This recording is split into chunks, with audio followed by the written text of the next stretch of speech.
Yo, what up, everybody?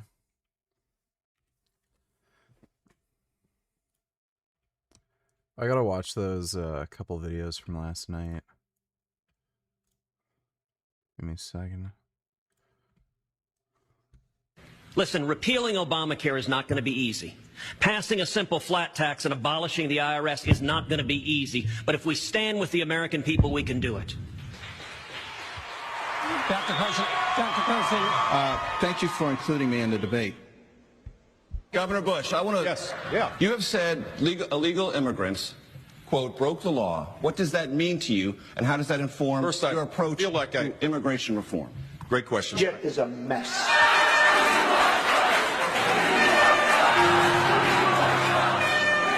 Jeb Bush is the weakest person on the stage by far.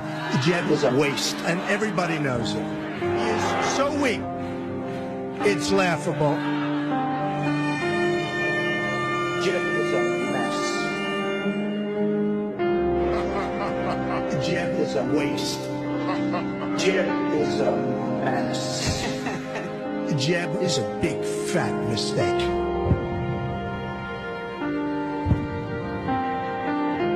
I gotta tell you, this is just crazy, huh? This is just nuts, okay? Jeez, oh man. Jeez, oh man. You know, this is the standard operating procedure to disparage me. That's fine. I don't really... Excuse me, Jeb. Jeb is a big fat mess. Okay, Governor Bush, I got to respond to this. The reason why I should be president is... Great question. The reason why I should be president, I feel like I have to... Excuse me. 2 days ago, he said he would take his pants off and moon everybody. Nasty guy. He's a nasty guy. Jeb is a nasty guy. I want to tell you, I don't often agree with Marco, and I don't often agree with Ted, but I get along with everybody. But I say this every night, every day, every afternoon, and it's so true. Jeb is a mess. Jeb is a waste. Jeb is a big fat Mess.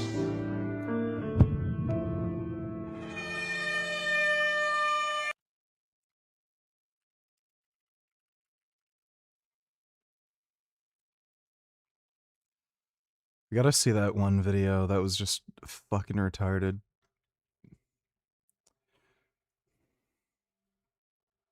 I think it was like weirdest pyramid scheme or something.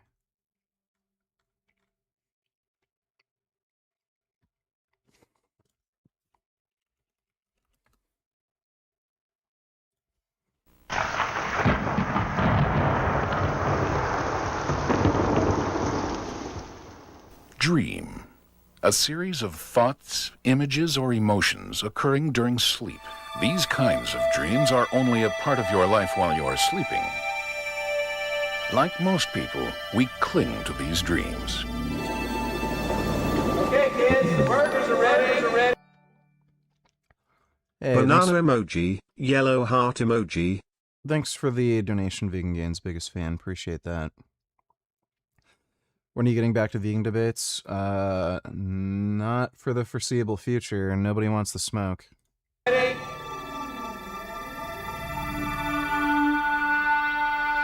I can't do it. Sure you can, son. Just remember the basics we talked about. Keep your eye on the ball, the bat level, swing hard. You're dreaming of becoming a big league player someday. Nigga, if you had Larry Wheels' money you would have done everything he did but to a much uglier girl as you had before. You gave out most of your wealth to her and everything she wanted, but you were just too poor to afford expensive cars for her and shit. I don't think it would have been that bad. Thanks for the donation though, dude. Like, Larry Wheels is fucking retarded. Like, he's literally a cuck, so... whatever. So stick with the basics. Okay, I'll do it until I get it right. Okay, put your seatbelts on. Can we go get some hamburgers? And some french fries? Oh, well, Please. that sounds like a great idea, honey. What do you say? Please. You know I don't get paid until Friday. Okay, I'll do it until I get it right. Dreamstorm, an awakening experience created by a disturbance in the elements of your old nature. Dude, when I first saw this, like, this was the funniest shit I've ever seen. Okay, I'll do it until you get it right. Dream. Why in the fuck did they not just ask him to do the recording over again? I'll do it until you get it right. Dream.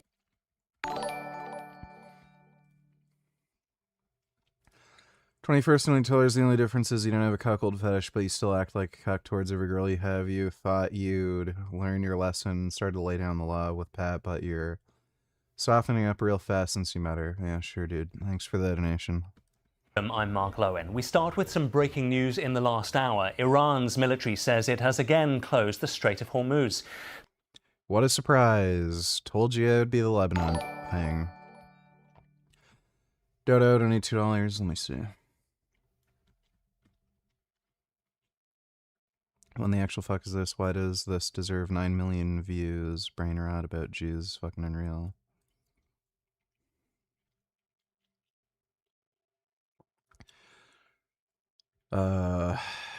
Yeah.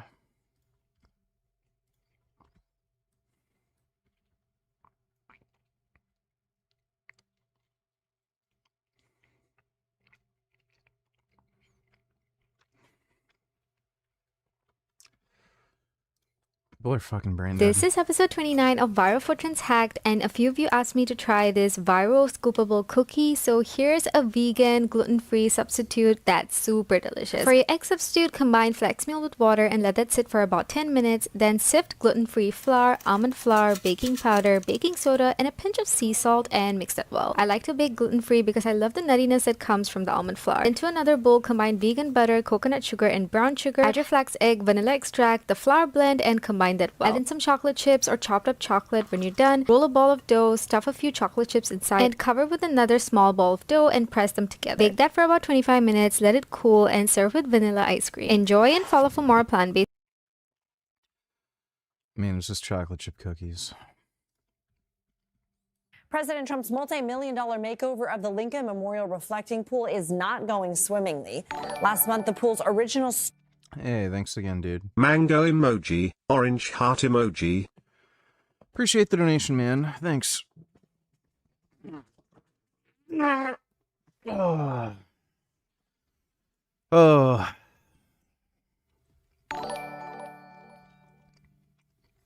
Good evening, VG. How are you feeling tonight? I heard you were a little strapped for cash. If you're interested in earning a little extra money, you know where to message me on Instagram. Cool face emoji, aubergine emoji, nervous sweat emoji.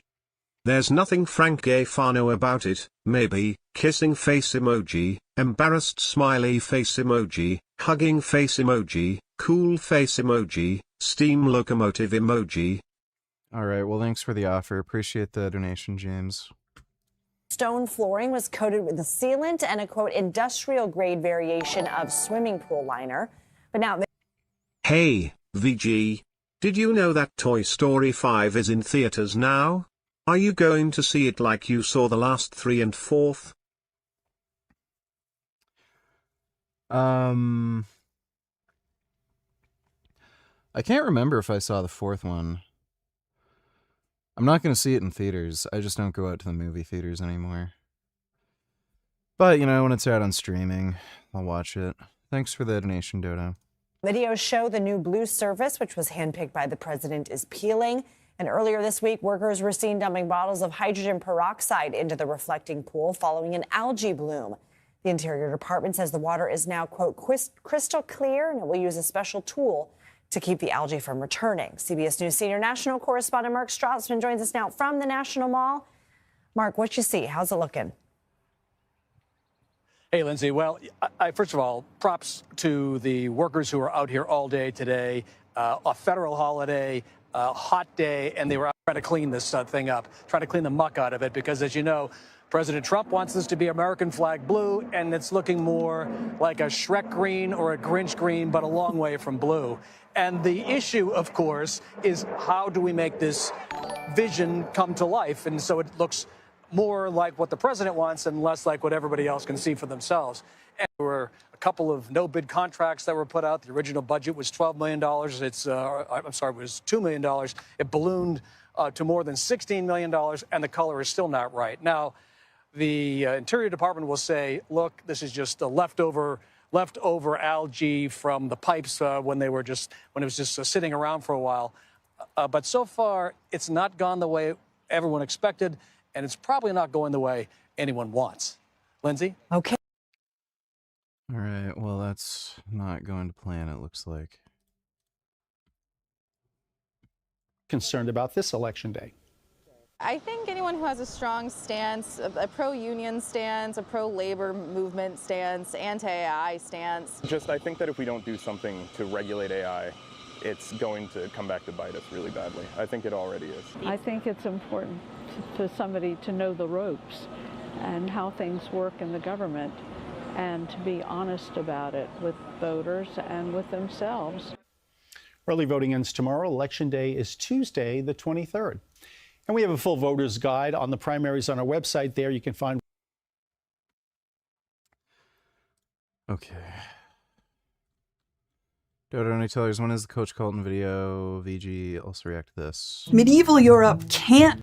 Kind of going back and forth between whether or not I should even bother reacting to it. Cope with the idea that these good emperors were also pagans and are therefore in hell. And which is where you get this gorgeous legend that Pope Gregory the Great summoned the ghost of Trajan and baptized his ghost so that he can go to heaven. Even though Trajan is during the persecution of the Christians emperor. But they just love him so much they can't handle the idea that he would be in hell despite being a great Caesar. So the medieval world, it is canon that Emperor Trajan was posthumously baptized so that he could go to heaven because he's such a good emperor. And Dante centers him in Paradiso as the ideal Christian ruler. And you're like, but he wasn't Christian, he was persecuting the Christians. But this is medieval and Renaissance Europe are very good at having their cake and eating it too, in terms of getting to pick and choose. It's making your cake and having it too, isn't it? There's the best parts of the pagan world and the best part of the Christian world when constructing their imagined antiquity and celebrate both at once. To be fair, the fourth one I heard was the worst in the series since Woody abandoned his friends at the end to be with Bo Peep, and I heard that the fifth one has woke elements. Such Jessie being a girl boss and Buzz being an I. Well, Buzz is always being kind of an idiot. I don't know. Fucking cares. Thanks for the donation, Dodo.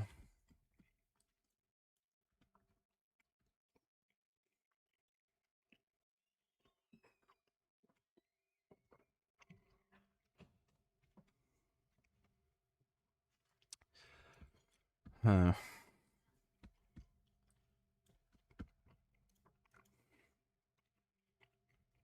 Jelani, who runs Syria. He's a good guy. Let him handle it.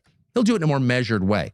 Now, Jelani, of course, is a former al-Qaeda leader who is running Syria, really in thanks to Israeli pressure, because Assad, who is literally a practicing medical physician educated in Britain, he's just too radical, meaning too anti-Israel.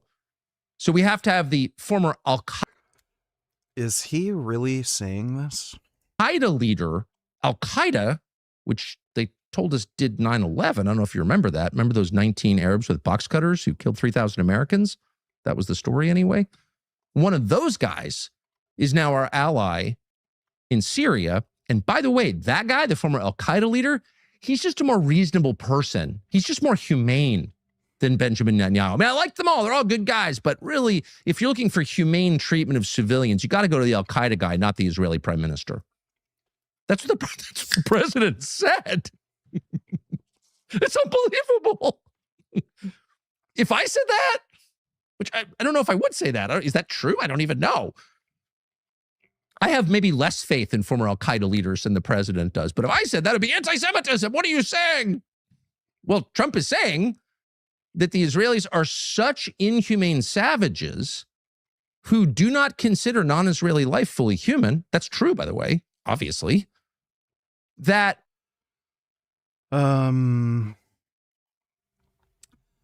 yeah, that's why they have a human rights code. We're going to trust the Al-Qaeda guy over them. So again, watching all this stuff for the last couple of days, and your instinct, of course, is always to enjoy the hysteria and the suffering of neocons, considering how much suffering they've imposed on the rest of us for the past 25 years. I mean, it's almost incalculable. No group has done more damage to the United States. No group has come close to doing the amount of damage to the United States that the neocons have done over 25 years. So when you see them go totally bonkers and start rending their garments on Twitter, you're like, I kind of enjoying this. On the other hand, you just got to be honest and say, I get it. You went into this thinking this would be the war that allowed Israel to fully take over and control the Middle East. They would have no more real imminent threats. And yet, in one of those ironies that define life, the war ended up radically diminishing Israel, radically strengthening Iran, which They are strengthened by not being able to produce nuclear weapons, having all their top nuclear scientists killed. Who knows how much of their leadership killed, and they don't have an air force or a navy, and they're stronger. consider the existential threat to Israel, which is absurd, but they think that. They've talked themselves into believing that, some of them. And you lost the only president you had full control over. Trump went from being a slave to Israel to comparing Benjamin Netanyahu disfavorably to Al-Qaeda. Well, that was nice and retarded.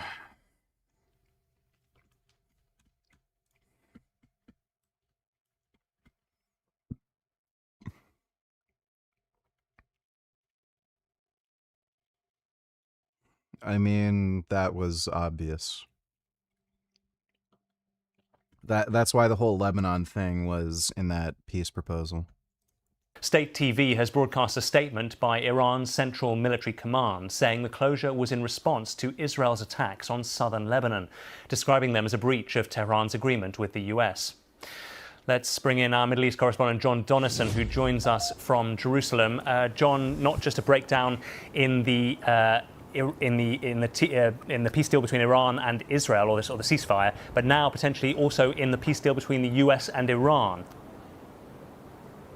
Yeah, I mean, I think it's a really significant development. We said that this deal between Iran and the United States was fragile, and here we are, the principal achievement of that memorandum of understanding, and I think one of the biggest priorities for the United States was reopening the Strait, and what that's lasted a couple of days, and it's now closed. So we understand from Iranian state TV that there is now a negotiating team on the way to Switzerland, presumably to meet with the Americans. But, you know, we seem to be making some progress, but we've already taken a huge step back. And the Iranians saying this is because continuous and relentless breaches of the ceasefire in southern Lebanon, with accusing Israel of of not sticking to the agreement.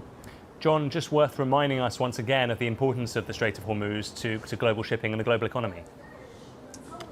It's important because 20% of the world's oil and petrochemical products pass through the Strait. Its closure led to a huge surge in oil prices, a surge in the price of plastics, a surge in the price of fertilizers. It meant that we've seen energy prices rise, fuel prices rise. We've seen higher inflation, therefore higher interest rates, affecting everyone paying a mortgage. So a huge impact on the global economy. And as I say, it's the main reason, I think, that Donald Trump was under such pressure to get this deal done, because all the forecasters said if the Strait remained closed, we could see a global recession. And that pressure still on Donald Trump, and reports that J.D. Vance potentially could even still be traveling to Switzerland for talks with the Iranians, even as Tehran closes that strait one more time. Yeah, no reaction I've seen yet from the White House, but, you know, they are going to be greatly concerned. And it's going to be very interesting to see what pressure the United States can put on Israel regards to Lebanon, because at the moment it's difficult to see that while Israeli troops continue to occupy a large chunk of southern Lebanon, they say they maintain operational freedom to strike against Hezbollah.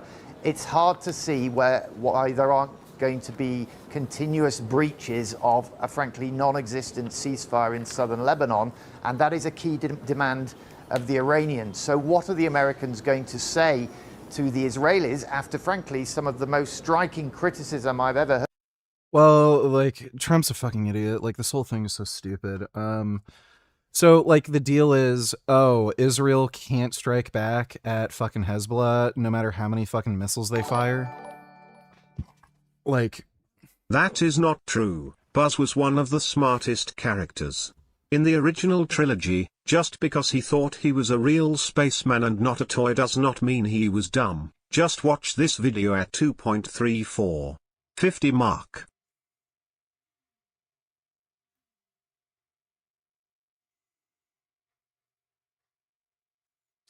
Hearing weird noises.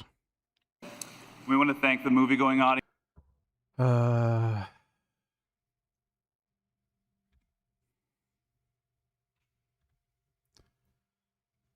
Dude.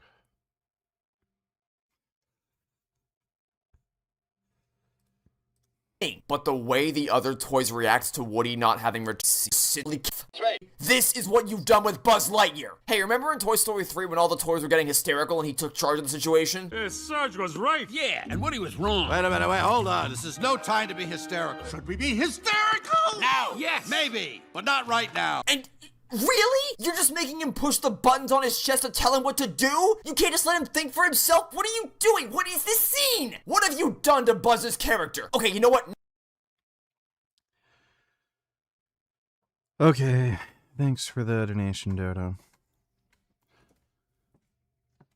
Yeah, so, Trump is just a fucking retard. Iran put that stipulation about, fucking Israel attacking Hezbollah just so that they could back out and just waste time. That's all they're really doing. I don't even understand, what is going on with the guy's fucking brain. Israel's clearly committed to attacking Hezbollah. They don't fucking care anymore. And, the idea is just so fucking stupid. Iran has no legitimate reason to fucking care if Israel's, engaging with Hezbollah. It's just one of their fucking terror proxies. And again, as if this deal was ever going to fucking, work out. Oh, you can't attack us, but we can attack you as much as we want, and then you can't do anything about it, or else the deal's off. Give me a break. Dodo New Tillers, new Trump supporters. In authenticity, and we can't be in pride without it being in solidarity with our Palestinian brothers and sisters and siblings. And there's no pride in genocide. We have to stop Israel's crimes. Oh, dude, these people are just gay. Fuck out of here! You're really not welcome. Fuck out of here! You're really not welcome in this state or this country. You are wearing scrubs. You work with it people doesn't matter. of all culture. What matters is that you worship a terrorist who is a warlord, a pedophile, and Islam is a terrorist organization. Yeah, not a Islam is a religion. It creates terror organizations. Not educated not about a religion. it. I'm very educated on this subject. No, because you're obviously not. You need to leave. You're not welcome here. We are welcome. This is not a Muslim country. This is a Christian country. And Stop you need looking to leave. at her like that, please. You need to leave.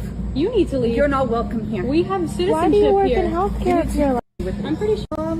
Is a terrorist. Whatever. Oh, wow. Even France is cock-blocking the U.S. from implementing the MOU with Iran. France will veto lifting UN Security Council sanctions on Iran until nuclear talks meet its expectations and address trans ballistic missile and proxy forces. Yeah. When France is getting in the way, you know it's bad. That was so stupid, dude. This is the most unhinged I've seen Trump. Oh, we're gonna annihilate your society. Oh, actually, we've got a deal. The Strait is open. The Strait is closed. The Strait is open. The Strait is closed. Oh, we got a new deal. Oh, Israel's ruining the deal. oh, the deal's on. Like, we finally figured everything out 1 day later. Oh, the Strait's closed again. Like, what is he fucking doing? And then he's like, oh, well, everyone else has ballistic missiles. Like, what the fuck? It's insane. Thanks for the donation, Dono. Chambusa Stony Tiller is so cheesecake. Let me see. Oh. Oh my goodness. He is very cheesecakey. Oh. Oh, that is a nice possum. Thank you. So friendly. Can I hold your hand? Oh, I love possums. That's good. Oh. Oh my goodness. Oh, scratching his skunk friend. Oh, that's so nice. I love skunks. Saw a skunk a few days ago. They're nice.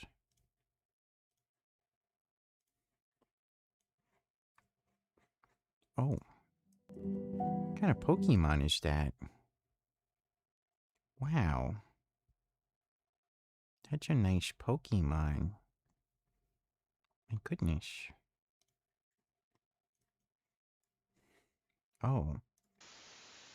Oh. Oh, little groundhogs playing together. Oh, that's nice.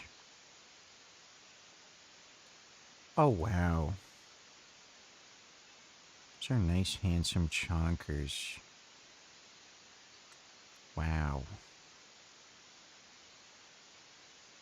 Those are good groundhogs. Wow. I love groundhogs.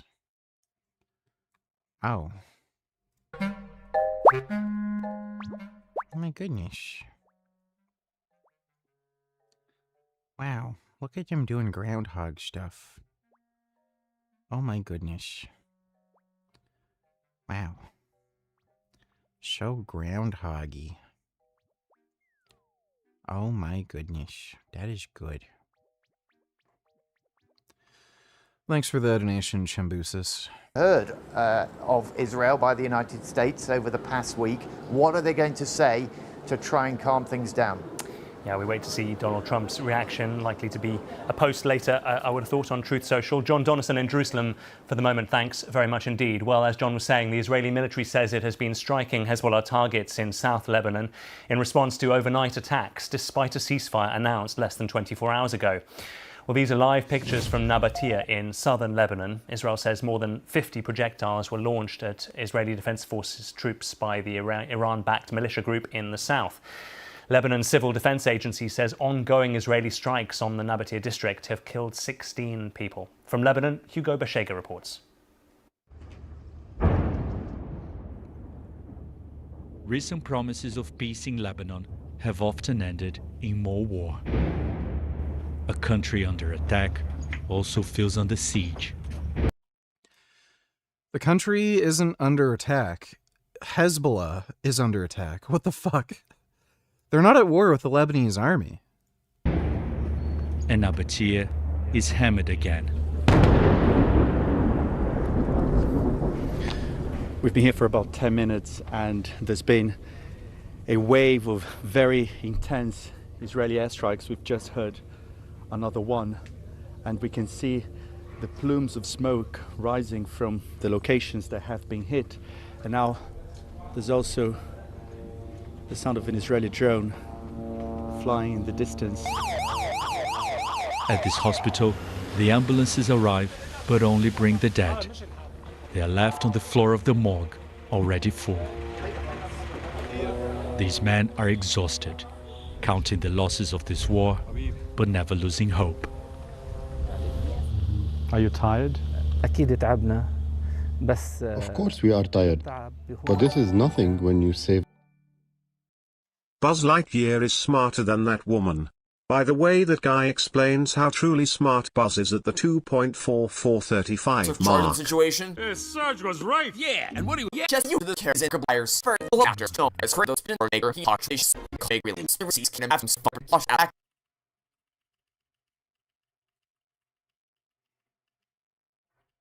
incredible he reversed this in some tells you this toy store out no are risk enabled lowers and either his past comes search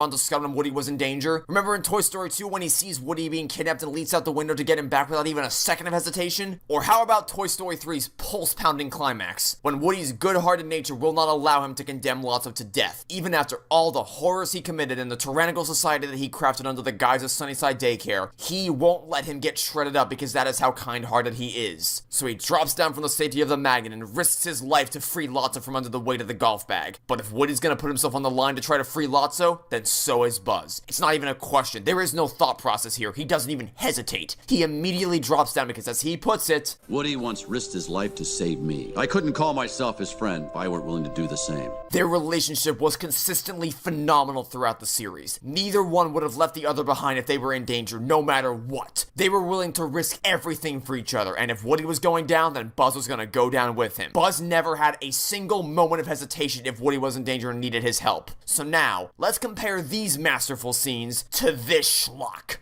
It's a secret mission in uncharted space. Let's go. I think I have to go. So again, Cooley, this is another genuine response from me. Kindly It's not really about intelligence, more bravery and honor and stuff. But thanks for the donation, Dodo. If the life of a child or an elderly person. There was supposed to be a ceasefire, and many people had returned to their homes. This contributed to the increase in the number of casualties. Yeah, there's supposed to be a ceasefire. What happened? I wonder if it had anything to do with Hezbollah and Iran. The bombing was in response to the killing of 4 Israeli soldiers by Hezbollah in southern Lebanon.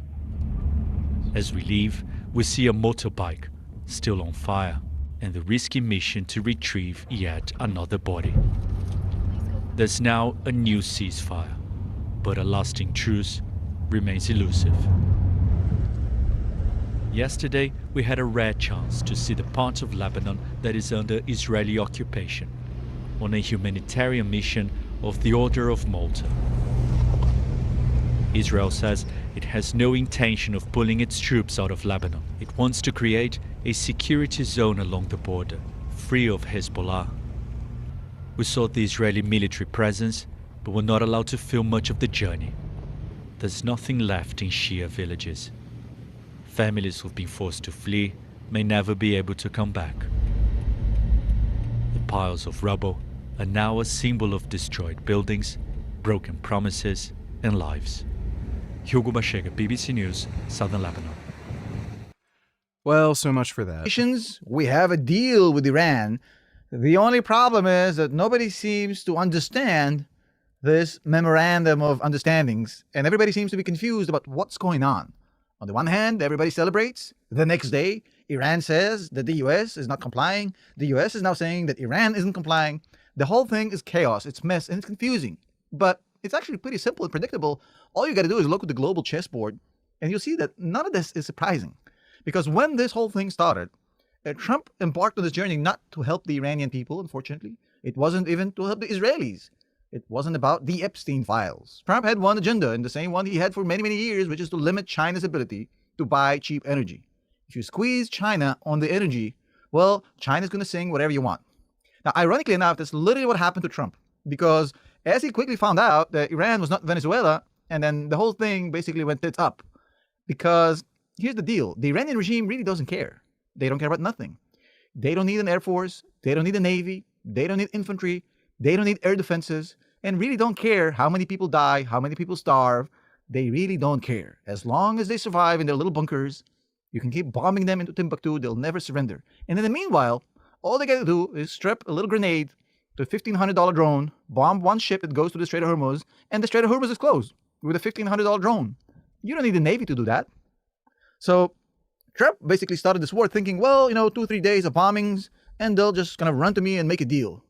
Or we just, bomb them up to Timbuktu and then we'll take over. None of these things happen. Instead, what happened is that the Iranians closed the Strait of Hormuz, and Trump found out, well, I have a pressure point and they can hold me by the knapsack.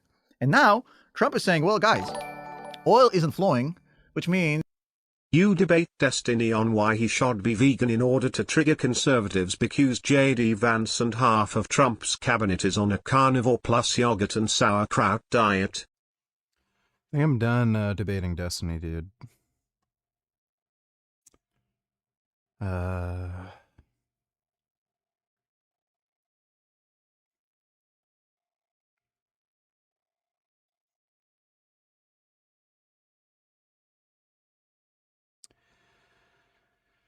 Yeah. Nice and retarded. Thanks for the donation, Dodo. I'm losing popularity. We really didn't do a good job back at home when we're supposed to market this war to the American people so they can rally behind the flag and absorb some pain at the gas pump. But we didn't do any prep work because we thought this was going to be a pushover.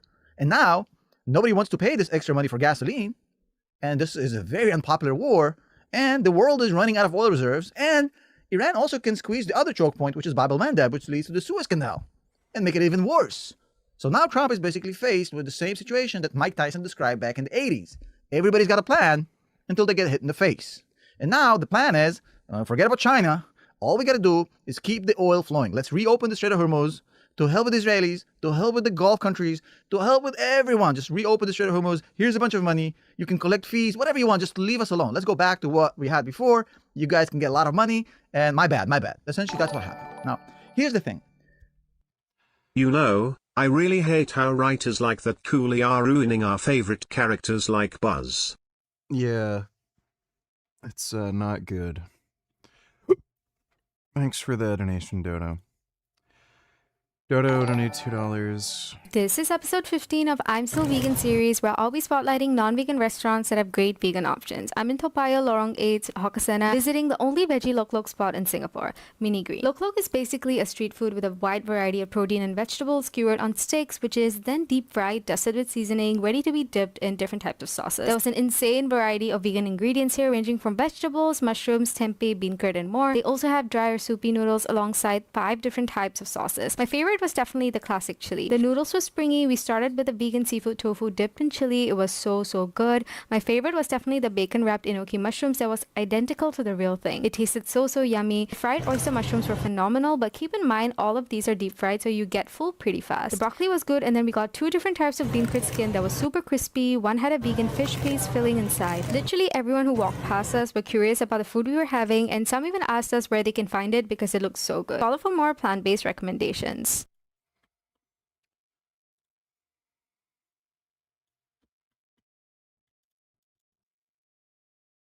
So the president is supportive of the United States owning these big AI companies. He likes the idea, as sort of a sovereign wealth fund idea, of the United States taking some stake in these AI companies. He said so publicly. I'm not breaking news. But, you know, the president, he is a very unconventional person. You would say a Republican's not supposed to think like that. The president doesn't care. The president just thinks the thoughts that he has. He develops them, whether they're, you know, he tries to determine, is this a good idea or a bad idea? I would call him sort of a radical pragmatist, though I think most Europeans think that he's this hyper ideological person. He's extremely pragmatic about this stuff. But one very important thought. The idea that we're going to allow these companies, let's say 10, 20 years down the road, to accumulate trillions and trillions and trillions of dollars of wealth, and then we're going to be able to successfully redistribute it to workers, I'm very skeptical of that. Very skeptical of that. I think that's a very modern, I call it a liberal concept, this idea that you can just tax people and give it to poor people and it works out. Then you turn the poor people into effectively subservience of the rich people. You have to give everybody a stake in the society. I haven't quite figured out how this is going to work in the age of AI. I think labor unions are a very important model here, but this is the model where you just take from some people and give to other people. That's never provided a stable society. You've got to give the workers a seat at the table. Mammal. She passed away when you were 21 years old. Rushed to hospital with a collapsed lung 2 days after her 72nd birthday. Yep. And she was taken off life support. She was clearly the most important figure in your life from reading your story for so many reasons. That was a weird interview.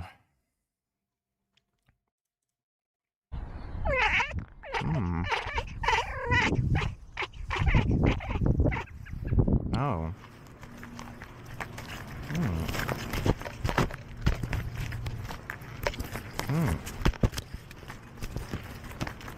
Cat.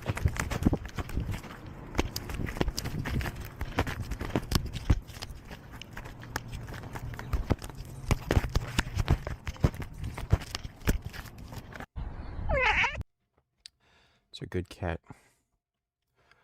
Why does it have to have gelatin? Would you take this if you had a brain tumor? This magnetic blob might one day save your life. Why? Because doctors right now are struggling to treat brain tumors. They can use chemotherapy, but it's like using a grenade to kill a mosquito. That's why researchers at ETH Zurich have developed this. It's a little gelatin blob that's wrapped in an iron oxide coating, and it's gonna change everything. They inject the blob into your bloodstream, and then using low-strength magnets, guide it at speeds of up to 80 centimeters a second right to the tumor. Once it's there, they can then flip the magnetic fields back and forth, which deforms the gelatin ball, causing it to heat up, dissolving it, and then releasing the drug so that it can attack the tumor. It sounds like science fiction, but it's real. In trials at the university, they've achieved dosages 7,000 times lower than using chemotherapy. This magnetic blob... That's cool. I don't think there's any ethical issue with, using this to treat cancer. Thanks for the donation, Dodo.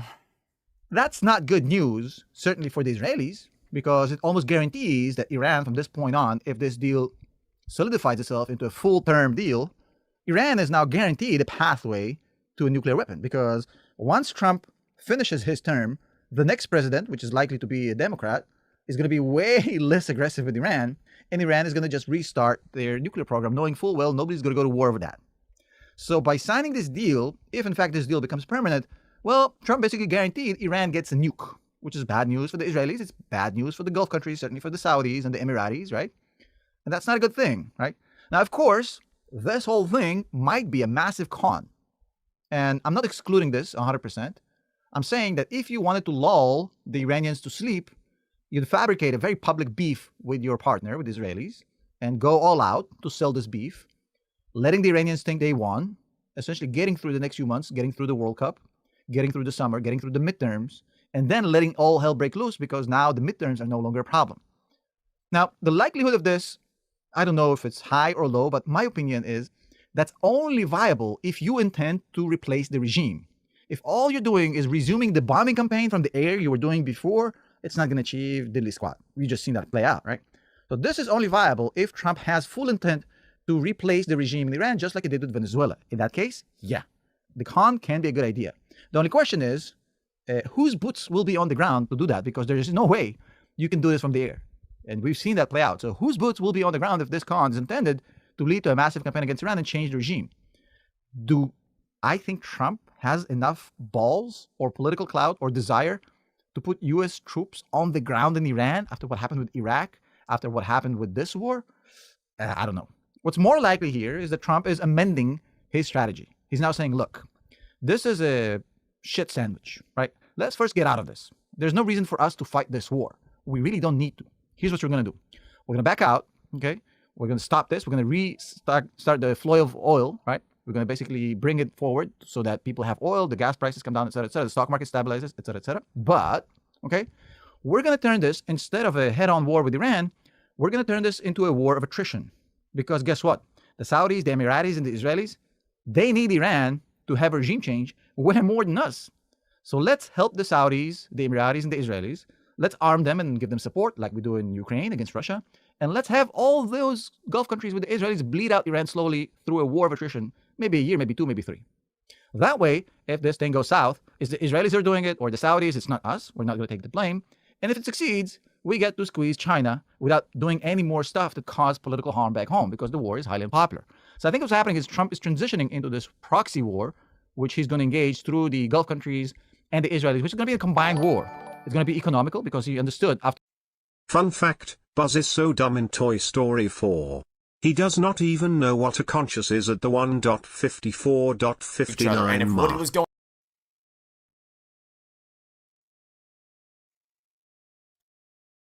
that way. One can't start anyone would to him like a more conspicuous because you're guaranteed to make a lot of unnecessary noise by doing this instead of just stealthily walking over to him. What are you doing? Wait. How do the parents not hear you jibber-jabbering it up anyway? You can clearly hear the radio isn't on right now. Nobody else in this RV is talking. Even if you assume the passenger is asleep right now, the driver has to be awake because we are currently driving down the highway. How does nobody hear you two talking? This wasn't a thing in the original trilogy. The only time toys talked in the vicinity of humans was when they were deliberately trying to, or if they were asleep, or if they were on the phone so there was a louder source of audio to distract them. This RV is dead silent right now. Unless this dad has a spatial awareness of a pigeon. How does he not hear you two? We're always kind of pushing that line of how much you can get away with the toys talking when humans are around, kind of dial up and down the volume to make sure that humans would not notice what the scene was playing out with the toys. Maybe purposefully you don't see the parents in the shots at all? What? What did I just listen to? Dialing up and down the volume levels.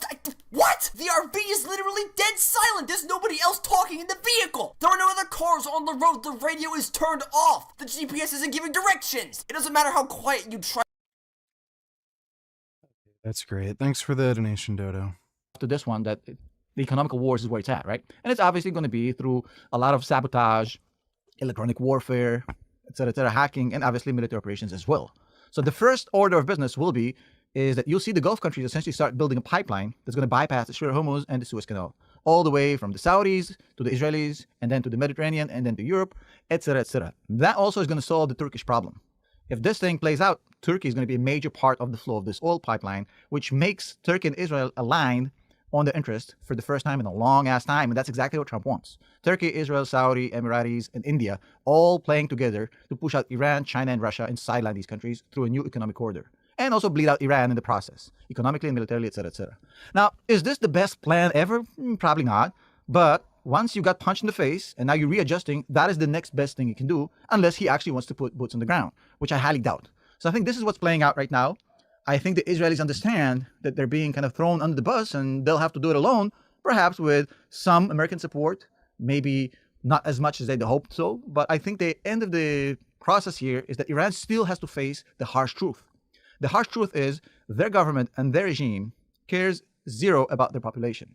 What's going to happen is that whatever money that comes from this deal, if it comes, it's going to go to building more rockets and more weapons, and not to benefit the Iranian people, not to solve the economic crisis they have, not the inflationary problems they have, not the water drought they have, etc., etc., etc. What ends up happening every time a tyrannical regime abuses their own people, eventually people will revolt. It happened every time in history, and it will happen in Iran. Maybe not tomorrow, maybe not in a month, but whatever the case may be, I think Iran has no way out of this. Yeah, they look good on paper right now, but now they've absolutely annihilated their chances of having any business with their partners in the Gulf. And also, now the Israelis and the Emiratis and Saudis will back kind of into these Abraham Accords, which Iran tried to prevent to begin with. So I think it's actually pretty good news for the US, the Israelis, and the Gulf countries in the long term, even though in the beginning it's going to suck. Now, do I think this war is 100% over? No. The only time where I would say this war is 100% over is when I see US troops and military assets and technology move out of the Gulf.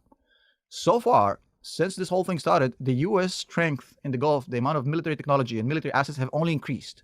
I judge people by their actions, not their words, especially Trump.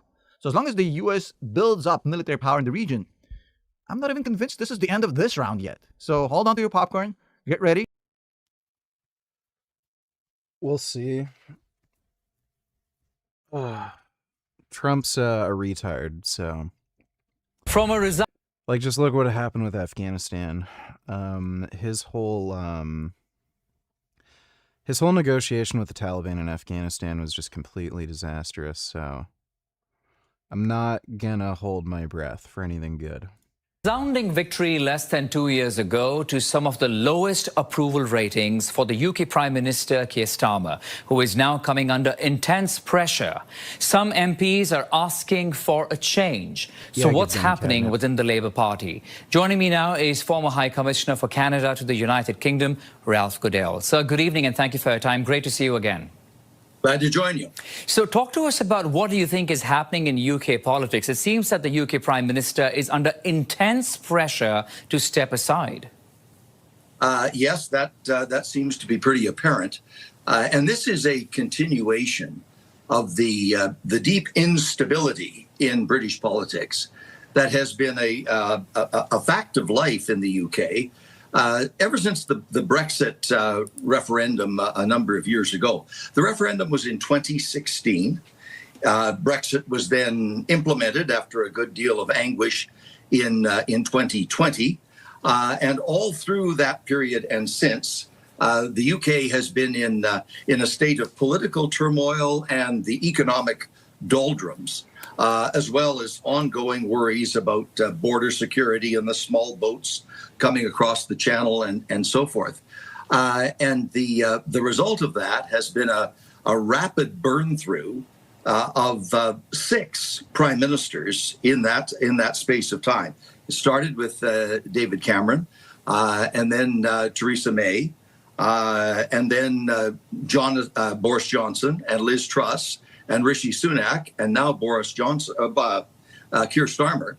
And it could well be before a few weeks go by, there'll be yet another prime minister trying to grapple with this high level of dissatisfaction in the United Kingdom. If this were be the case, sir, there are reports indicating that Keir Starmer could actually resign as soon as Monday. Now, these are reports. It's important to say that. But if that were to be the case, this will be the 7th prime minister when the new one comes in just a matter of 10 years. But do you see a possibility of Keir Starmer not... Dude, it's hilarious how they all resign. ...putting up that fight and resigning as soon as Monday? It is really hard to tell. The writing has been on the wall for... Israel had nothing to do with the Epstein files, and the Epstein files are a complete joke. There's no evidence that Epstein did anything to anybody. All the video footage that has been released just shows Epstein having fun with a bunch of girls. None of them are crying or in pain or anything. They're all just having a good time. All the women that have come forward about Epstein are also massive liars. They just lied about literally fucking everything. That's why when there are the grand jury indictments, despite them claiming there's hundreds of victims, they're only able to find 4 women, and none of them even really said anything happened. It's just that the one girl was a few months under 18. That's it. So they're all there willingly. They're paid to do whatever the fuck it was they did, whether it be give massages or give sexual favors or something. They're all paid to be there willingly. And like, if anybody's involved in any kind of conspiracy, it would be Russia, just because the amount of girls that Epstein got that were from Russian territories was really high. Like, if anything fucking happened, if anybody has any dirt on Trump, it would be there's probably like some Russian prostitute that was working for the Kremlin who was like maybe 16 or 17 or something. And Russia put her in there as a plant to fuck Trump and then have some kind of dirt on him. Like, if anything happened, that's it. So I don't know where the fuck you're getting this idea that Israel has dirt on him. What dirt? Not a single fucking woman has ever come forward saying Trump did anything to them. It's only that crazy bitch, what's her name? E. Jean Carroll. And like, it's kind of weird. The statute of limitations, I don't even know how the fuck that even became a thing. But yeah, it's just horseshit. A substantial period of time now. Mr. Burnham, who used to be the mayor of Manchester, and now duly... Complete utter retardation. Donate $2. Melanotan 2, 3 months before and after. Look at this guy. Oh my gosh. He got so tan. Melanotan is a synthetic peptide of alpha MSH. It can cause darkening of the skin, a tan. It can increase libido, and it can cause decreased appetite. Doesn't increase libido, it gives you erections. That is different than increasing libido. It causes erections in a really weird way. You don't actually need sexual arousal with melanotan 2 to get erections. They're kind of like the weird, like 8th grade boners where you just randomly get a fucking erection when you're sitting in class not thinking about anything.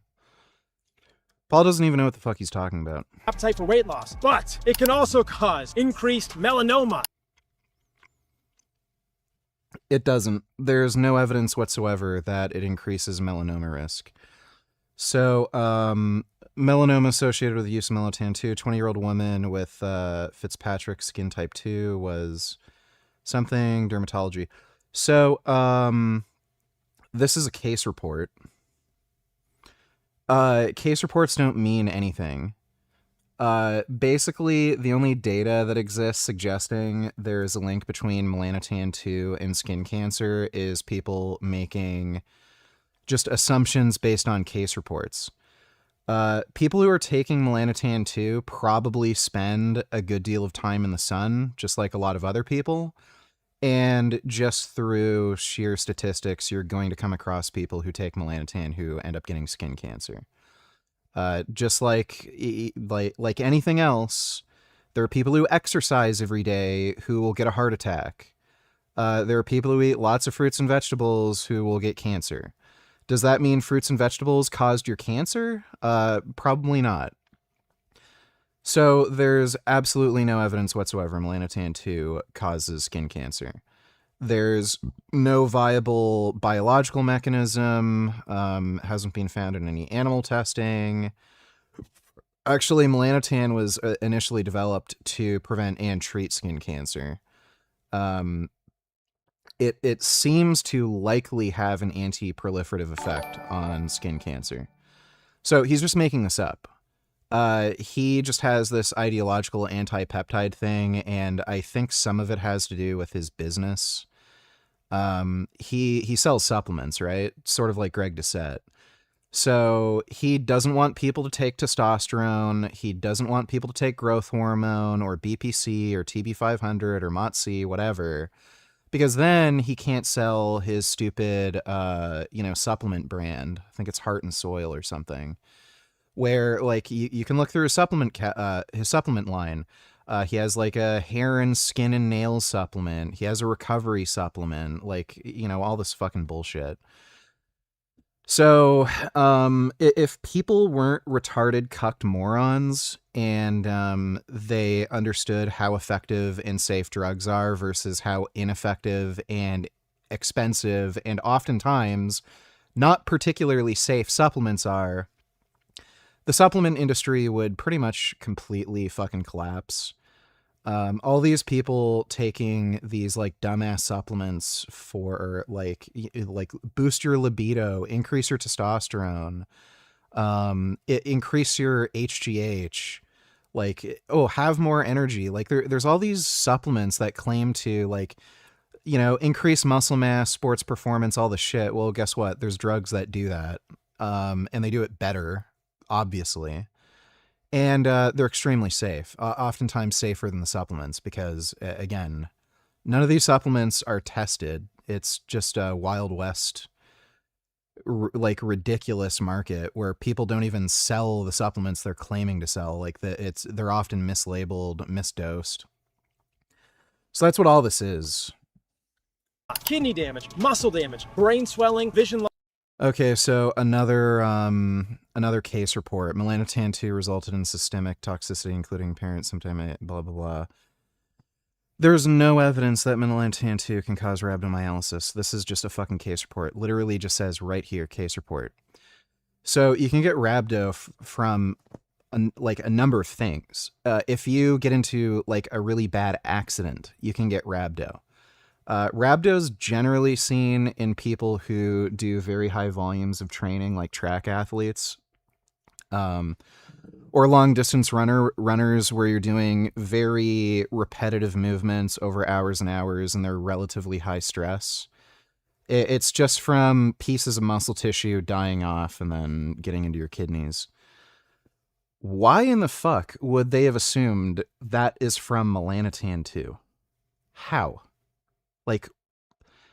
Again, this is a case report. So, if I were to find a bunch of case reports showing, somebody who took your supplement died through some means. Oh, Paul Saladino's supplement causes death. It's stupid. Loss and priapism, an erection that won't go away. That may sound. Yeah, that's possible. You can get a priapism. You can get a The priapisms aren't just drug-induced, by the way. This just happens sometimes. But yeah, drugs like Viagra, Cialis, melanotan 2 can cause that. It's very easy to treat, though. If you notice that you have an erection lasting longer than it should, you just go to the fucking hospital, and then they'll literally drain the blood out of your penis. Downgrade, dudes, until you have to go to the emergency room to get your And it's very rare. It's like extraordinarily uncommon. penis drained. And men have even had major long-term penile injuries from erections that won't go away on melanotan. Here's my take. Not. That's great. There are people who've literally gotten fucking bacterial infections and died from taking over-the-counter supplements. Does that mean he doesn't recommend anybody ever take over-the-counter supplements? Like, again, this ridiculous level of fear of, oh, this could possibly happen, so never take it. Guess what? There are, like, every fucking drug on the market has potential side effects. This guy worked as a medical doctor for a number of years. And he was a psychiatrist.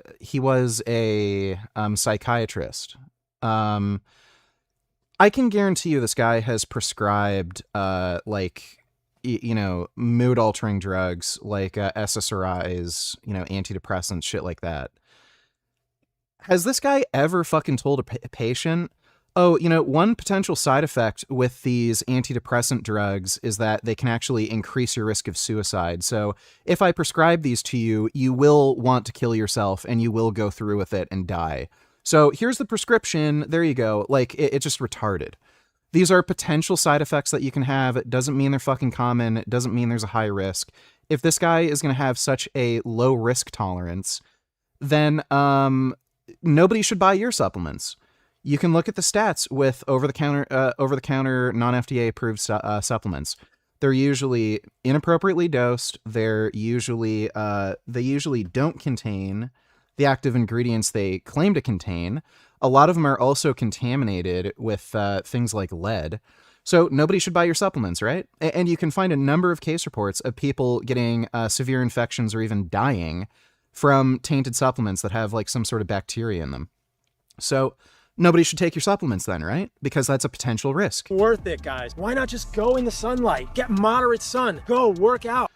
Well, the sun damages your skin, stupid, so. Especially outdoors. Eat single ingredient foods to lose the weight. You know what else helps with libido? High quality foods, weight loss, and sleeping enough. It is not worth it. Great.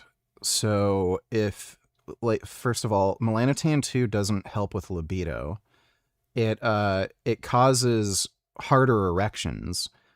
And again, one of the problems with melanotan 2 is that, again, you don't necessarily need to be aroused to get an erection. There are people with erectile dysfunction. There are people with erectile dysfunction that do all the things you say they should do, and they still have erectile dysfunction. What do they do from there? Is this guy going to say you should never take any fucking medication for erectile dysfunction, no matter what, because a potential side effect is priapisms, where you just have an erection that lasts for too long? It's fucking stupid. Guys, this peptide is not FDA approved, and we have zero... Great. Your supplements aren't FDA approved, so nobody should take your supplements, right? long-term safety data on it. And if you're worried about burning in the sun, if you're white... We don't have long-term safety data on your supplements, so by that standard, nobody should take your supplements. Over time, I've gradually built my tan by going out in the sun in the morning and the evening. I may look tan, but look at this, guys. I have tan lines. You can get very tan in a safe manner with moderate sun exposure. It's totally doable. Yeah, and you can age rapidly and have tons of skin damage. So have fun doing that. Fucking idiot. Dodo Donateller's full Calmerlo Anthony videos released. Can you watch so we can put the case to rest? Yeah, I guess we can watch that. Thanks for the donation, Dodo. That's the Paul short, right? Why are you holding an umbrella? 90% of visible skin aging is from the sun. So this is a UV umbrella protecting me from the sun, even though the UV index is 2. Okay, it's a UV umbrella, but UV index is 2. Why is he sitting there with the UV umbrella? I need to get an umbrella. You might notice that Brian has less wrinkles than you. There could be a reason for that. Oh my goodness. You are not a vampire. Ultraviolet light might cause some skin aging. By the way, he's had a lot of skin aging. A lot. You can just look back a few years. like I understand there's a difference between like aging from like say 35 to 40 versus 45 to or yeah, 35 to 40 versus 40 to 45, like that's a thing. But this guy suddenly started getting a ton of sunlight and you could immediately see a difference in the guy's skin. His skin is fucked up from the sun. But religiously avoiding the sun, like this, has consistently been shown to Like, it literally looks like he has a fucking sunburn here and there, by the way. increase your biological age. A 2014 study of over 29,000 Swedish women found that those women who were sun-fearing had twice the total mortality as the sun-loving women. They also had... That's great. You think that might have something to do with their overall lifestyle, or do you think people are like Superman, where they literally get energy from the sun that allows them to like heal their body like magic? Increased rates of cardiovascular disease and overall worse outcomes. This result has been replicated multiple times, with studies consistently showing that significant sun avoidance leads to worse outcomes overall. Guess what? The people who are avoiding the sun are fat retards who are sitting at home all day playing like some stupid fucking RPG like World of Warcraft and just eating like fucking Cheetos. So no shit. You're going to find an association between people who don't get much sunlight and who have higher rates of all-cause mortality just because of their lifestyle. So like it versus somebody who's like, I don't know, weird fucking autistic shut-in who like exercises all day in their basement and then eats fruits and vegetables all day. You're not going to see those rates of mortality. Overall mortality increases and an increased biological age. Many things that are beneficial about sunlight cannot be replicated with just a vitamin D pill. Nitric oxide is made in your skin when you are exposed to sunlight. That increases blood vessel diameter, decreases blood pressure, serotonin increases, mood increases. Morning sunlight helps to entrain your circadian rhythm. And ultraviolet light, being outdoors, has been directly shown to affect your gut microbiome and to affect your immune system. Use a... That's a cool story. I don't know why you can't just wear sunscreen and avoid direct skin contact. Mineral-based sunscreen, not a chemical sunscreen. Those are full of hormone-disrupting ingredients. Moderate amounts of sunlight are healthy for humans, and this will lower your biological age, increase your libido, your testosterone, your quality of your life. All claims that he has no evidence for. And probably make you more attractive. Send this to someone you know who's becoming a Yes, this guy's skin is literally shoe leather at this point.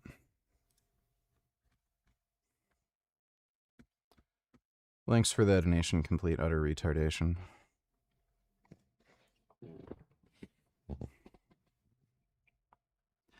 This Carmelo Anthony kid's such a piece of shit.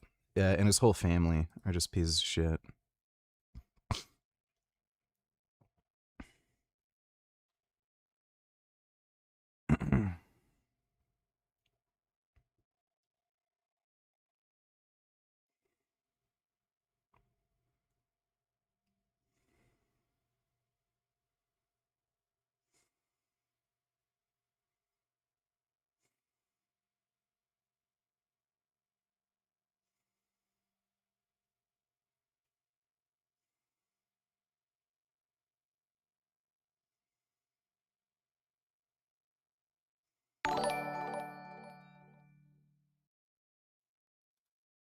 Complete utter retardation. You missed the last link I sent. Oh, sorry, dude. Most of the advice that you get on... Oh, God. Yeah, we can watch that next. Thanks for the donation, dude.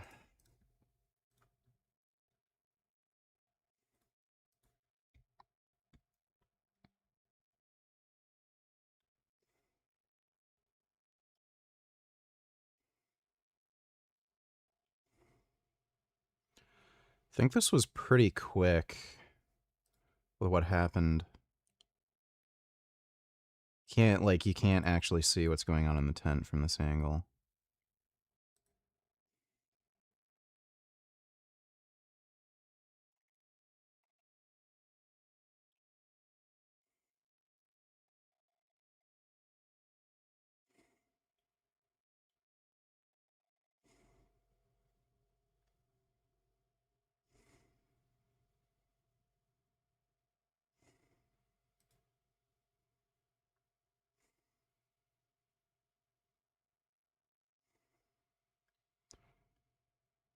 Yeah, it looks like just stabbed the kid. There he runs off.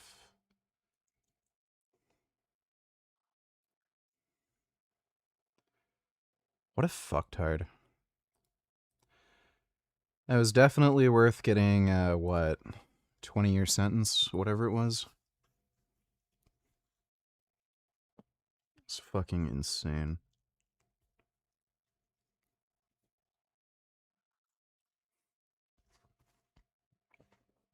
The hell is he even doing? You can tell he has, like, a fucking chimp brain.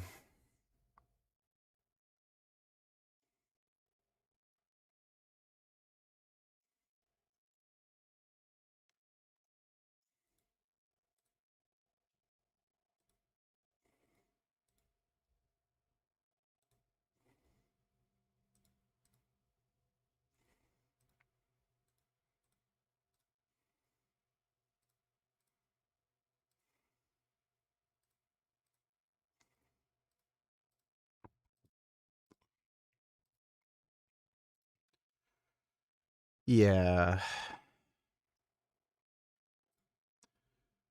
Just with the way his parents even handled the whole situation, you can tell he just comes from a, like, fucked up retard family.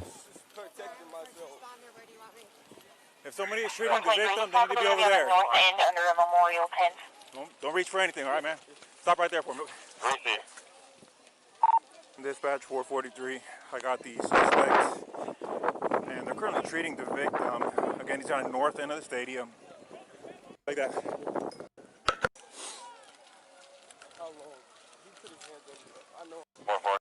I'm gonna put your handcuffs for now, okay?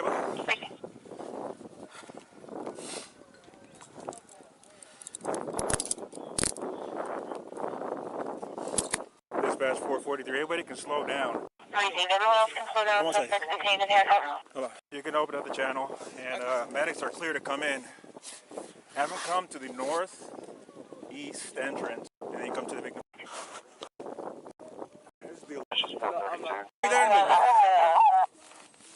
So nothing on your person at all? No, nothing? No, sir. Mind if I reach in your pockets and stuff and all? I'm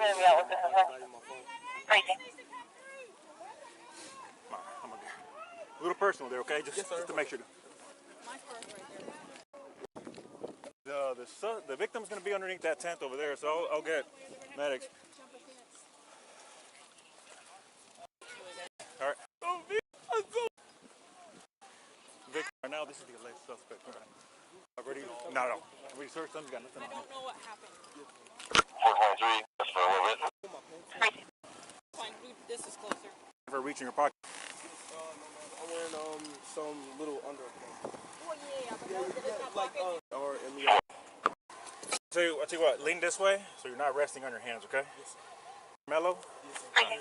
Car. Okay, nice and penny.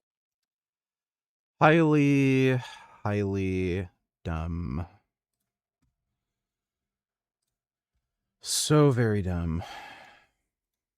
Online is from youngsters or fitness professionals, bodybuilders who have endless time and money to spend on their body and physique. Something that I and probably you don't have. What I'm going to be doing today is laying out the exact guide to how to maximize your health and training without spending even a fraction of the time that a lot of us used to do when we were younger. So we're going to start off.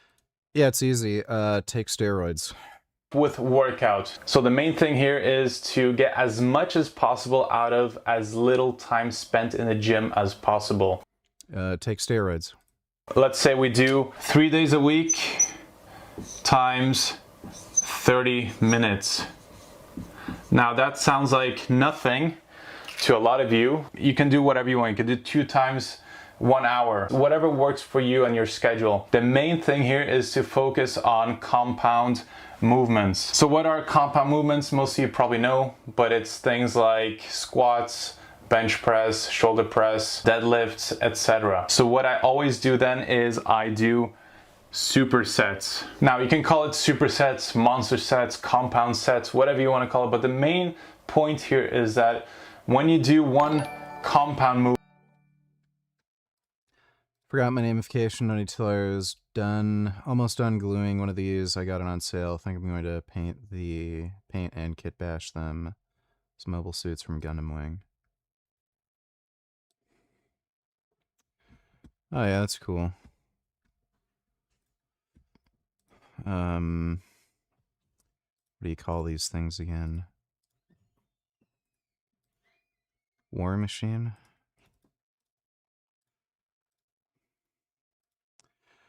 Yeah, I like a lot of the Warhammer stuff. It's like a funny mix of like gothic, steampunk, just cyberpunk sort of, and sort of steampunk. Yeah, they're neat. Thanks for the donation. Forgot my namification. Movement.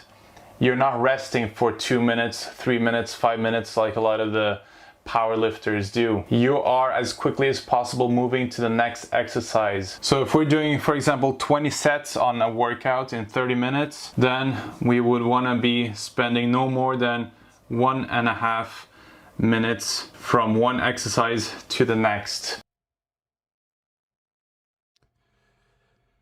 Yeah, I already see a problem here.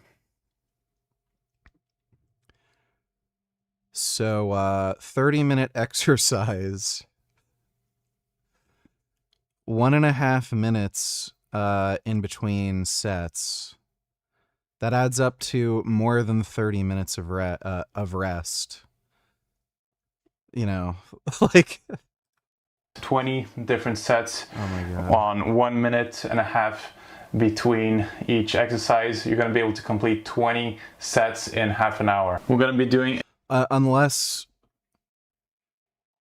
he's not explaining this well. Does he mean like, so is he saying you don't rest, and if you're doing 20 total sets but you have, I don't know, 4 exercises, you only rest for 1.5 minutes between the exercises, but that doesn't mean you have any rest breaks like between sets?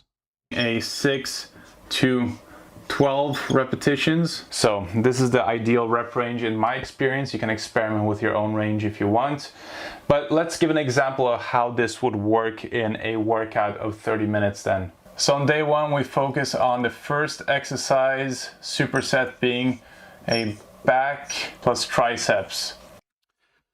Congratulations, you're banned. See you later, dumbass.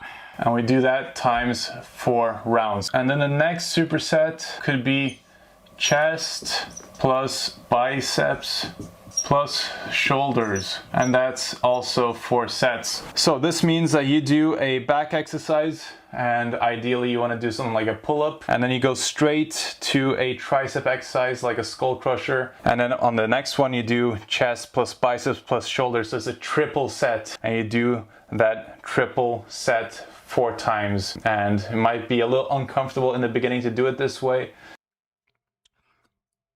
How in the fuck are you going to do this at a commercial gym? So you're going to do pull-ups, then you're going to do like cable pushdowns, then you're going to do like a bench press or a chest press, then like dumbbell curls, and then like a shoulder press, whether it be free weights or machine. You need 1, 2, 3, 4, 5 different stations open to you through this entire duration. Like, that makes no fucking sense. But after a few sessions, and again, I'm kind of confused the way he's explaining things. Like, this is kind of stupid. Does he mean this is all one circuit? So you complete the circuit, rest for 1.5 minutes, complete the circuit, rest for 1.5 minutes, and you just do that 4 times? Or does he mean you do the superset 4 times with like maybe a small rest break in between, then you move on to the next? He's really dumb. You'll get the hang of it, and it's the key thing to spend less time in the gym. Next up is diet and nutrition. All the nutritional science in the world, and nobody can argue with this, is that the healthiest thing is to eat as much real whole foods as possible and as little processed foods as possible. Anything that is not made in a factory, essentially. So you want to make whole food meals that you can share with the whole family or your partner, so that you don't need to spend extra time and effort trying to figure out what to eat for yourself separately from everyone else. That's just not a practical solution at all. So you may be saying, what about protein? We need protein to be able to achieve this. So protein is going to be a very important topic because this is pretty much what everyone in fitness talks about constantly. So you probably heard the typical recommendations of 1 gram. Why is he even uploading YouTube videos anymore? Like, he got 1.2k views. Like, he kind of just ruined his reputation. Per pound of body weight. And from personal experience, having eaten a plant-based diet for 6 years of my life with way less protein than most people, I know for a fact that the protein hypothesis is not correct. So this is why I wouldn't worry too much about protein. You will be saving a lot of time not having to worry about it because you don't have to make a lot of, extra meals or different meals to your family that have more protein, and also you'll save a lot of money. What you could do instead is, for example, if you're doing a meal for like, I don't know why you'd go to the gym and train and then not eat a high protein diet. Like, the evidence is very clear. You ideally want to get at least 0.75 grams protein per pound of body weight. Like, why would you bother going to the gym to train, and then all you have to do is, like, eat specific types of food to get more progress, but you just don't. For the whole family, and you feel like you should have more protein for whatever reason, then you could just have a couple of extra boiled eggs or something, or a scoop of protein powder on the side. It doesn't mean that you have to change the whole meal to suit your protein needs. You can add a bit of extra protein on the side or after the meal, in between meals or something like that. I also wouldn't worry about macros in terms of the carbohydrate fats to protein ratio so much. And I would worry more about micros. So are you getting enough of the vitamins, the minerals, etc.? It's going to be much more important than focusing on are you getting enough protein. And as long as you're eating a varied diet, it's kind of already covered. So when you're focusing on the micronutrients, you're focusing on whole foods, you're automatically going to be a lot more healthy, and you're automatically, even without worrying too much about the calories, your body composition is going to improve a lot. So you want to make sure that you're eating until you're full. Because the main pitfall a lot of my clients in the past fall into, and many people experience this, is eating way too little. They're starving, their mood drops, their energy level drops, which makes the workouts harder, which makes... If somebody's only training for 30 minutes 3 times a fucking week, I don't think they have to really worry about eating enough to train hard. Like, that is a very, very low volume of training. So, buddy, eat until you're full. The amount of people who'd get fat off that advice makes life more difficult. It makes you a miserable person to be around, which is not good for your relationship. So definitely don't eat too little. Eat as much as you want until you're satiated and you're full. So another thing that you can do to save time is very obvious, and that is to meal prep. So you set aside 1 day of the week, maybe on a Sunday night, start cooking in batches. So you do one big stew for a couple days, maybe even up to 5 days. And you have at least one meal that you can give to your family and to yourself that is guaranteed to give you a lot of nutrients, satiation, and health. Now we go to the fun part, the secret sauce. They might be the ones that are even more important than the diet and the workout. It doesn't help eating correctly and healthily. WTF, $22. What's up, guys? I wanted to dive into why would I bother watching this? to getting our axioms correct here. In other words, we have to make sure our philosophical assumptions are correct. If we're of our country, I would say the same damn thing if there were Asians doing the same thing. So it's about being consistent. And that's kind of what I wanted to as well. They're making being white, they're making being black, they're making being that without having your heart in a God is a Okay, great. He's a retard. Thanks for the donation, dude. And training your body if we don't look after our mind and our hormonal health. Stress kills muscle growth. Stress kills recovery. It kills everything. It just makes the workouts bad. So how to avoid stress?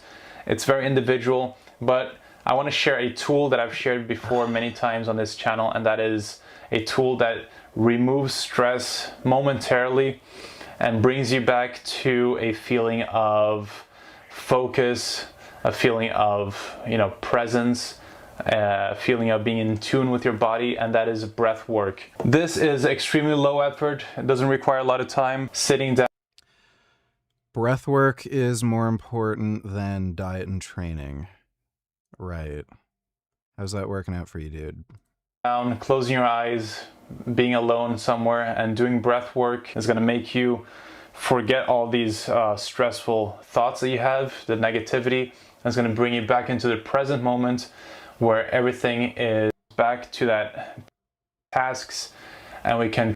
One tool that I don't hear people talk about is play.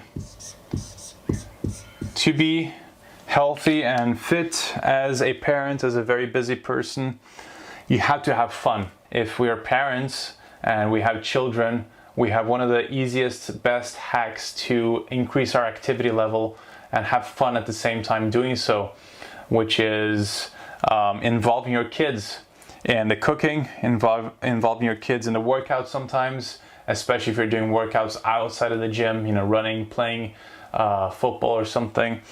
And if your children are small, like toddlers, why are you doing all this in the first place? And for me, and for a lot of you, it goes back to the children and our family. Why are we eating healthy? Why?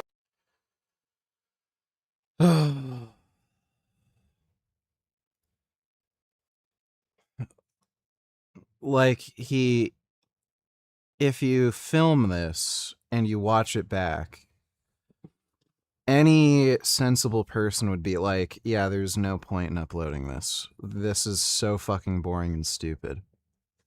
And then there he goes. And he wonders why nobody cares to watch any of his content.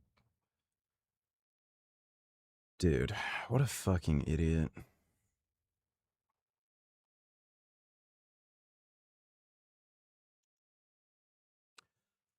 I let go.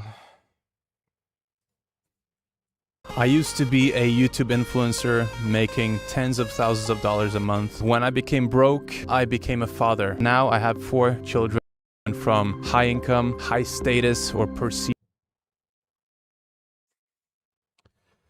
trust. Yeah, you didn't make the best life choices, did you? It's almost as if your family would be better off if you're making more money. Everything is going to be okay for your children. And God. Yeah, I can't. I just fucking can't. This guy's so fucking boring. The elected member of parliament for a constituency just outside of the city of Manchester used to be a Labour minister under, first of all, Tony Blair and then Gordon Brown.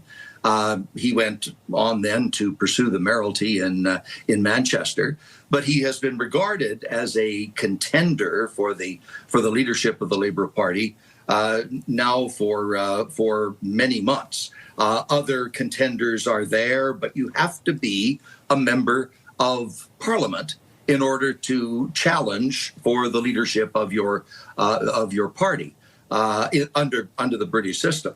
So Mr. Burnham ran in the by-election. A friend of his, a member of Parliament, resigned to create a vacancy.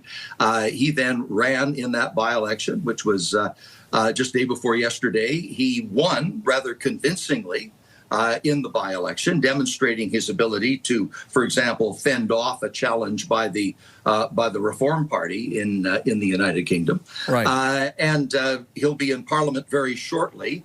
Almost certainly will launch a leadership challenge. And given the dire state of Keir Starmer's polls, it's very unlikely that he could fend that off. So Mr. Starmer will probably be spending this weekend deciding whether it is better for him and his political legacy and better for the Labour Party in the UK to go through an orderly, prompt transition to a new leader, or to have a fight that is bound to add to. Animal Liberation, Tony Chillers, what do you think of Doug Graham winning the British Masters Classic? What is that? And who is Doug Graham? I don't know what those things are. No idea what those things are. Thanks for the donation, Animal Liberation. The bruises that are currently afflicting the political system in the UK. I wish I had more time.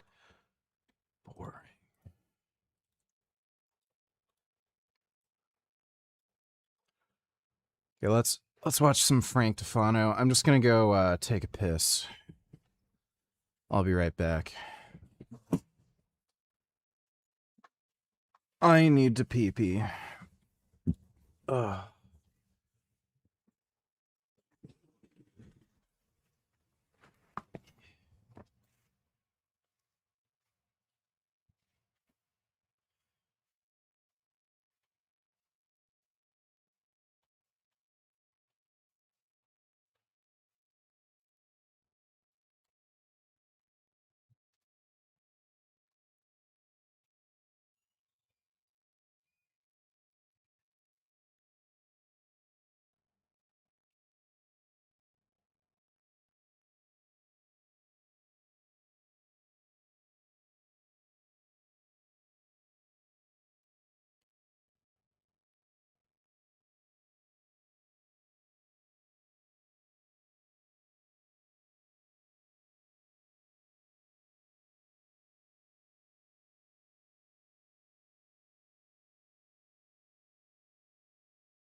All right. I have returned.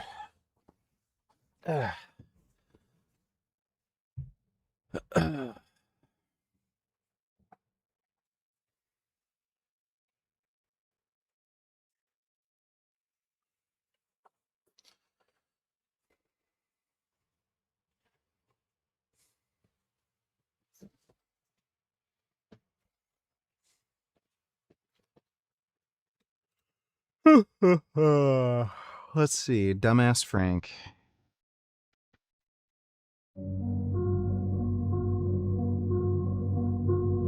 Clifford Gillard really loves LARPing as a pseudo-intellectual, saying he's neurodivergent, pretending to be high IQ, and he doesn't even understand the medication he takes, what foods he can't actually avoid, and what tyramine is. Before I was botched, I was a health and nutrition influencer, so I'm very familiar with histamine intolerance and the nutritional profile of all of these foods. So when we talk about tyramine, we mean aged foods. Processed American cheese is not in that category. It's very low in tyramine. If anything, the meat patty on his burger, which is aged beef, is higher in tyramine than the cheese that goes on it. It would be healthier for him to have a grilled cheese sandwich than to have a plain burger. But hey, apparently he's the genius that knows everything. Is he on monoamine oxidase inhibitors? That's a really weird medication. They very rarely ever prescribe those. I've never heard of him being on monoamine oxidase inhibitors. So when I was considering getting limb lengthening or eye surgery a few years ago, this is part of the reason I got the eye surgery. Literally, like, just be tall. Really? I'm gonna break my legs and go through all that torture for this? It just left a bad taste in my mouth. Like, I sat back and thought, I don't know why he's making these videos when he's fucking gay. what am I getting these procedures for? And the eye thing was something that personally made me unhappy, and as an influencer and someone who posts their face online every day, that made more sense, and I was much more comfortable and happier doing that. You know, the limb lengthening stuff, I was like, for what? For these people? Really? I'm gonna go through all that torture for someone that thinks 2 or 3 inches of height is the end of the world? So, really, really crazy that looks maxing is even a thing when you consider what you're doing it for and the mentality and behavior of these young girls now, dude. It like, not worth it. I low-key had sex like a little bit before I came. Me too. Excuse my ignorance, but I don't watch this show. Isn't Love Island a dating thing where you should be single? And almost all young ladies are sexually active. 95%. It's much higher than men because guys have a harder time getting laid. That's just a fact. And that presents the point. Not if you're gay like you. That the only reason these ladies are potentially giving guys a chance to get with them is because of the opportunity of the show. After a girl is past her high school or college years, she has an established circle of sexual access. And in order to break into that as a guy, you have to be either incredibly tall and handsome or persistent, or something has to go wrong in her life, like her ex pisses her off. Something has to go wrong in her life, or you have to be exceptional to get in, or an opportunity like a TV show. Go figure. I low-key had sex like a little. Okay, Frank's a fucking weirdo. Animal Liberation donated $2. Let me see. Oh my god.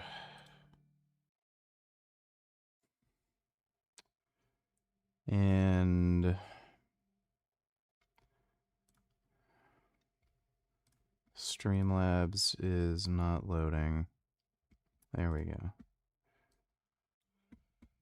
Earlier this month, Graham competed at the British Masters Classic Championship, where he took first place in class with a 97.5 kilogram squat, 60 kilogram bench, 155. Oh, this is in powerlifting? I'm assuming he was the, like, only competitor.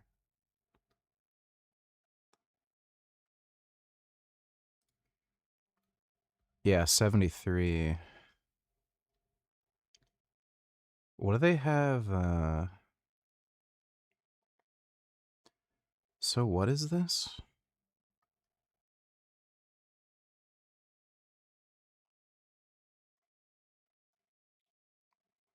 He is the only competitor. No second place, no third place.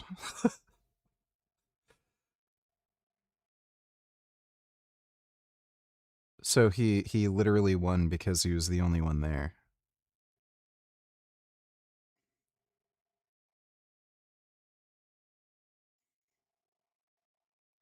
Unless this was just a weird photo they took, it looks like he didn't compete against anybody. What were his lifts again?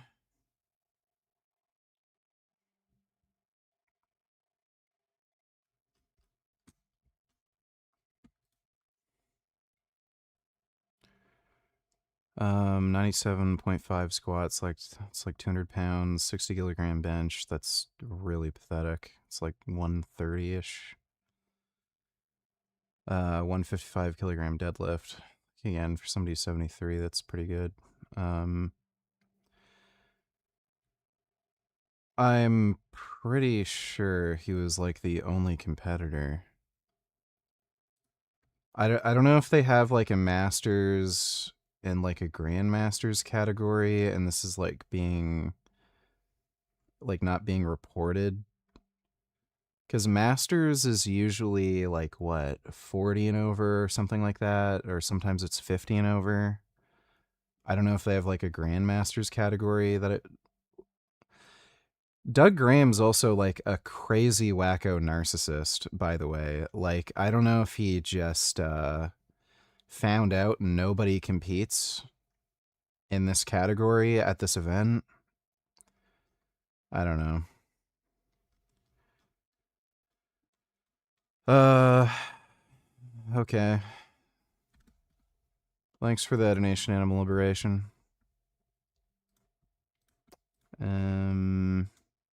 Audi has a bit of a secret as far as how their engines rev so high. You might already know they're using a short piston stroke to maximize RPM, or that they use desmodromic valves, allowing for crazy high valve train speeds. But there's another trick up their sleeves. This all stems from the fact that they're using a 90-degree V4.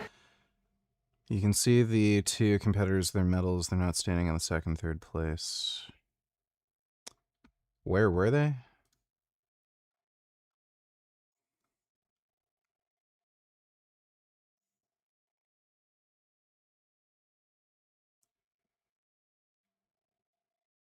These look like people who are working for the event. If they were competing, why aren't they in a powerlifting uniform? Like, don't they have to... Like, you have to be in the...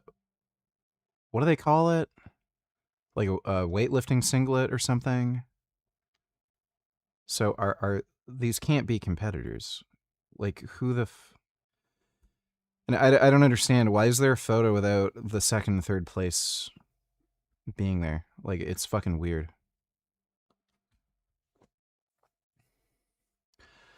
Doug Graham's a crazy fucking whack job.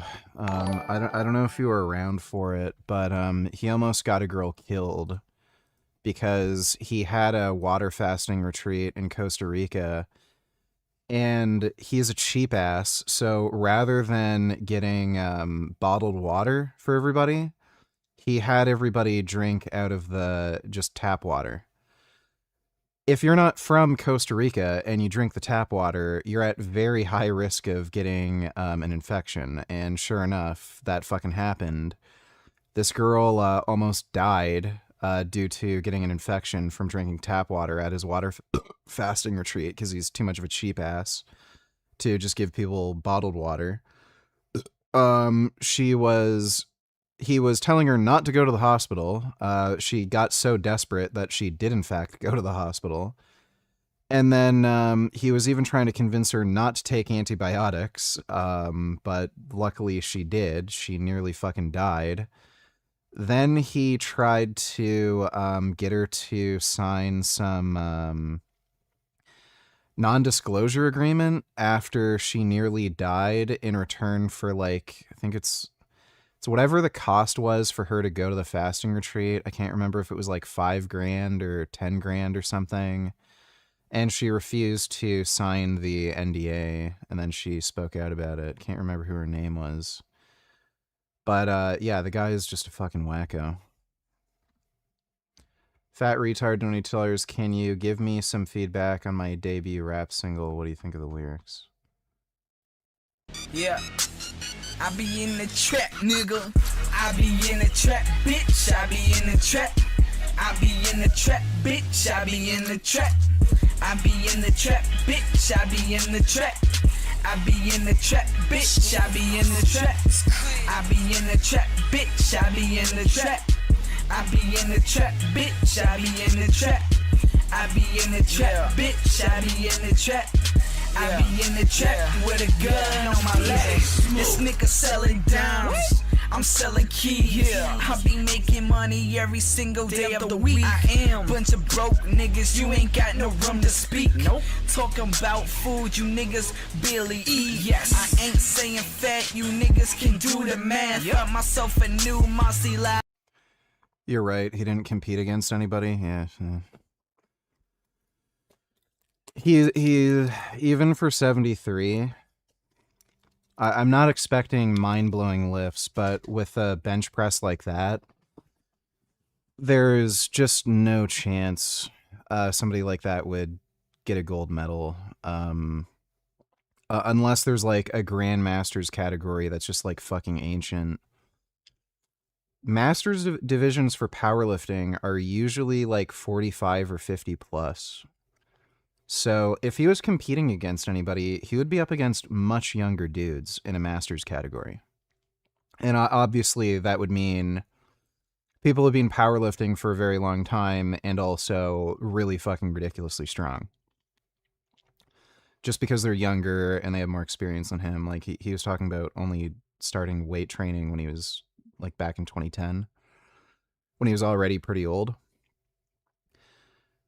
And yeah, you can see in the photo, he didn't compete against anybody. So like he just wins by default.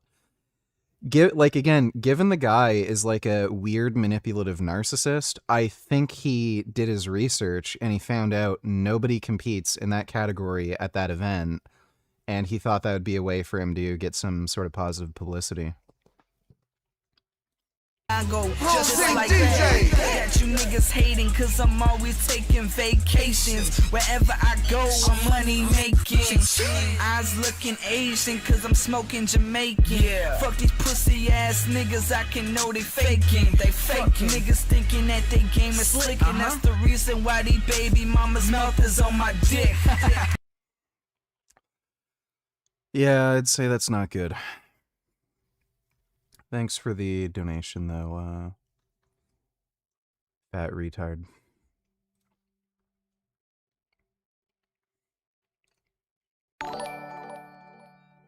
SJWN, or sorry, SJW Nips donated $2. This was great. Can we go get some hamburgers and some french fries? Oh, wow. Please. That sounds like a great idea, honey. What do you say? Nigga, you were literally Carmelo Anthony in school when you were growing up. Everything you described. You were Carmelo Anthony, but even worse. You just barely escaped going to prison for your whole life after doing something stupid. Well, for one thing, I was in the 4th grade when I nearly killed that kid. So vastly different set of circumstances. If I did kill that kid and I was found guilty, you can get tried as an adult, even though you're very young. I've seen cases where that's happened when the type of crime is extremely egregious. But yeah, I don't see myself getting a fucking like 20 or 30 year prison term in the 4th grade. Secondly, I didn't bring I brought the bow and arrow to school the one time, but that was different. That was like approved by the school. So I had a weapon, but it wasn't technically prohibited. Did you watch the Joey B documentary about you?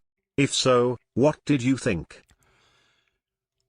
People have told me about it for like a few days or a week, and I didn't have any interest in watching it. And then somebody gave me a link, and then I see that it's a tiny ass fucking channel with no subs. The video got no views, and it's just going over bullshit that happened like over 10 years ago at this point. So what the fuck do I care?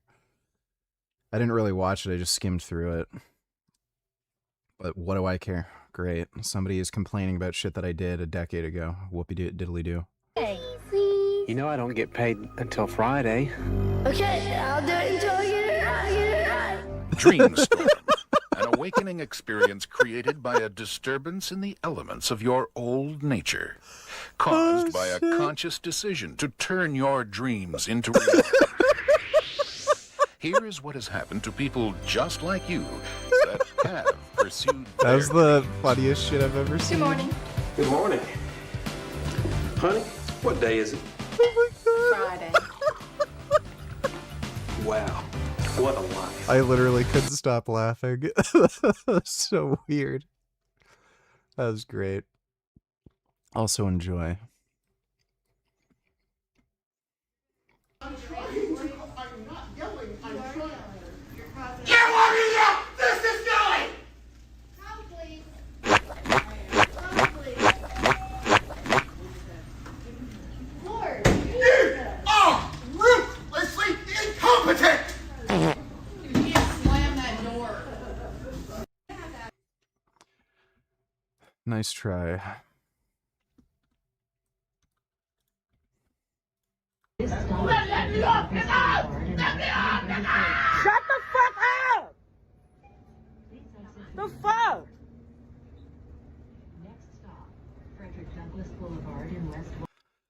I remember I was on the train one time in Toronto, like the subway, and there was some lady who was like crazy and singing.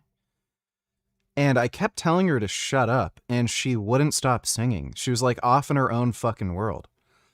It was so fucking annoying. Some like dumb bitch black chick, but like she was nuts. You could tell she had schizophrenia or something. I told her to shut up like 10 times. It's like she couldn't hear anything. She just kept singing. Thanks for that donation though, dude. TJ Donatillers, hey Richard, could you dive a bit deeper on your mindset from your past when you were mentally fucked, depression, and the weights feel heavier than it should? What can help to lift the weight much easier? If there was anyone that knows, it's you. Thanks. If weights feel heavy, you just need to keep training. So you're like, you might find that when you look at videos of you training, like, you know, doing like, especially with sets of 5, it might feel like it was an absolute grinder and a ridiculous struggle to move that weight. But then like when you look at the video footage of you lifting, it moved very easily and it was moving quickly. If you just keep training, that feeling will go away. Like your body and nervous system just, and I guess some of your connective tissue and stuff, like it just adjusts and adapts, and then it just feels lighter eventually. I've had that especially with lifts like squats. But if you just keep training, it won't feel that way anymore. As far as depression, like I've made a video about how I got over my depression. Like, depressive symptoms can be, like, a bit individual, but I've made a video about it. Thanks for that donation, TJ.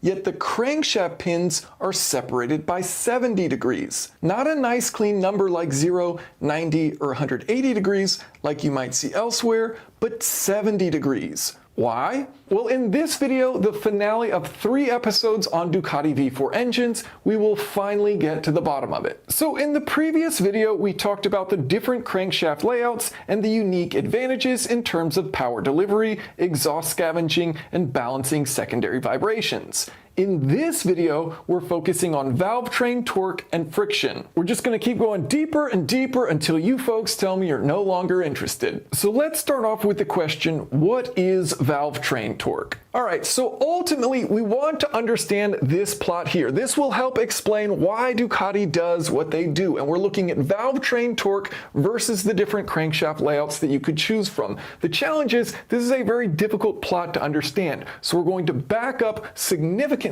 and let's start with the beginning. Of course, we've got a crankshaft. That crankshaft will be geared in some way to a camshaft, whether that's using a timing chain or using gears to drive the camshaft. Now, on that camshaft, you will will of course have cam lobes, which are used to open and close the valves. So that cam lobe presses on a finger follower, that finger follower presses on a valve, and you open up the valve to let air into the engine. Now, of course, Ducati is using desmodromic valves, so they have a cam lobe that is both opening the intake valve, and then they have a separate cam lobe that is closing that intake valve. To keep this video simple, we're going to start off just by analyzing a system that's using a valve return spring. So it's going to push that valve back up once the cam lobe has passed over it. Now, in order to understand valve train torque, there are several plots we need to understand. So we're going to start off very simple with valve lift. So of course, here on the bottom, we have our crank angle. So what rotation do we have of our crankshaft out of 720 degrees, or 2 full rotations of the crank? And then how much lift do we have of the valve? So of course, as that crank rotates,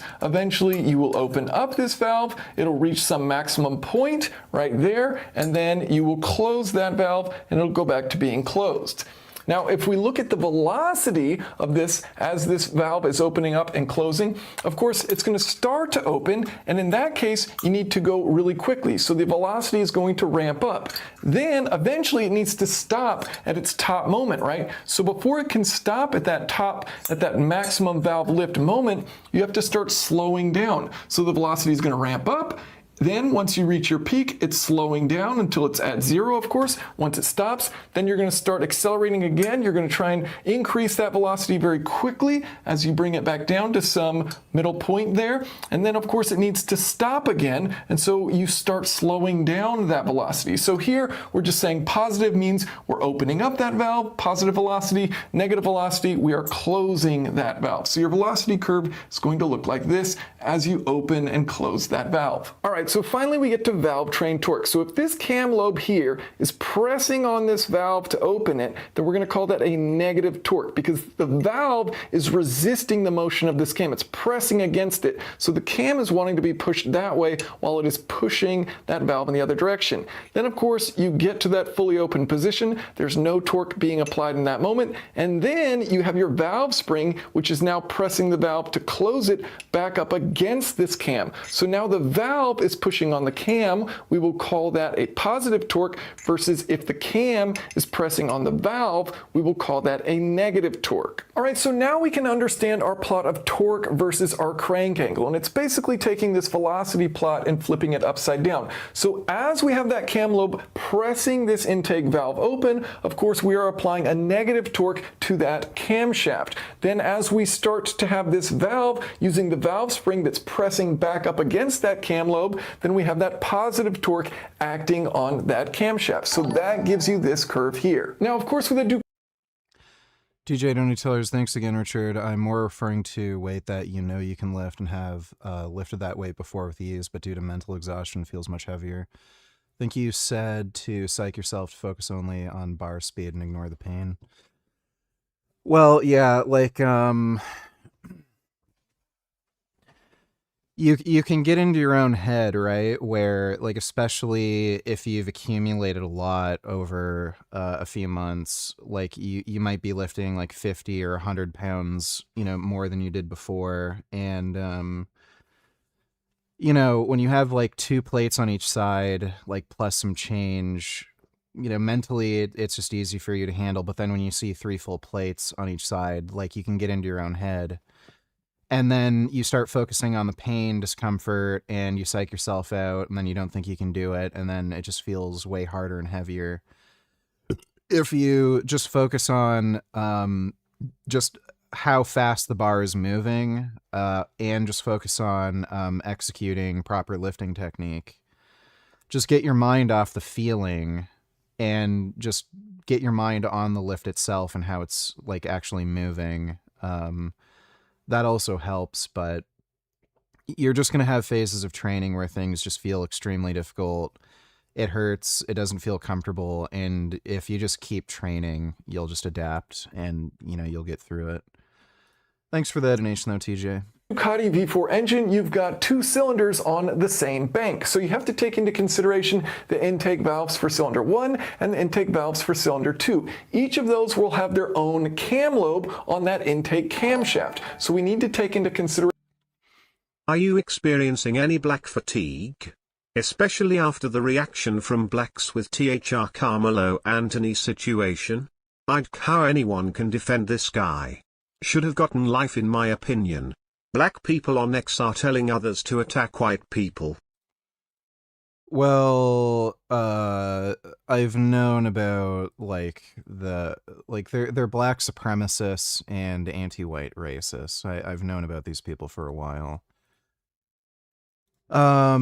You'll see, like, especially among what's it called? The black Hebrew Israelites, like, they're kind of the OGs of that bullshit. But yeah, I've known of these sorts of people for a while. You know, there's racist white communities and there's racist black communities. So, just is what it is. Thanks for the donation, dude. Jolington's Bussy donating $2. Rate these rhymes. You know the rascal thing already. Ops in my knife, cause I'm hungry. 2 straps up on the op block, no dungarees. Middle of the field, German ride, that's a Bundesliga. 3 for 25, minimum for the country fiends. I eat a ox in my knife, cause I'm hungry. 2 straps. Bad.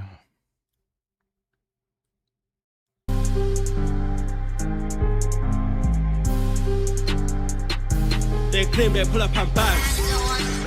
That man claim they chat but they don't really flag. He walks around with his girlfriend but she looks like a champ. He still claims how she gets all of man. They pull up and dash, we pull up and bang. That man claim they chat but they don't really slang. He walks around with his girlfriend but she looks like a champ. I don't even know if they're speaking English. These are just awful. Gave him 6, he put the inches so far. So we searched for neeks, spotted them man on the corner, spin this whip 180 degrees. Me and Zico, black blade twins, are like we're grating cheese. He laughed and he gave him 6, he put the inches so fucking deep. 7 skip. These songs all sound exactly the same. Like, the beat is the same. You just hear some, like, big bass drop every few seconds, and then, like, they just speak fucking retarded gibberish. Thanks for that donation, Jolington's Bussy. Both cam lobes in order to understand the total system torque. Alright, so instead of just looking at the lift profile of a single cylinder, we're going to look at the lift profile for 2 cylinders. So here we have cylinder 1, and here we have intake for cylinder 2. And as you can see, cylinder 2 is going to be firing 200 degrees of crank angle after cylinder 1 fires. So you have a 200 degree phase angle separation between the lift profile for cylinder 1 intake versus the lift profile for cylinder 2 intake. Now, we can use this same torque curve from our single one, and we're going to plot both of them together now, because you can see there's a little bit of overlap. So the torque profile for this first cylinder, of course, going to look just like that, same as we have drawn here, and then the torque profile for this second cylinder going to look just like that, same thing. But the combined total is going to look different because there are times where you have that overlap. So, for instance, what is happening is you have this cam lobe pressing into a valve with the resulting torque resisting that force in one direction. You have a valve with a spring pushing up against this cam lobe in the other direction. So those two torques are basically fighting against each other, which means the net is going to be less. So another way of thinking about this, as this valve here, because of the valve spring, is pressing on this cam lobe, it's forcing that camshaft to rotate this way, right? It's applying a torque in this direction. Well, that is helping this cam lobe right here, which is trying to force open a valve. And so because it's helping it out, the total torque that this camshaft sees is less.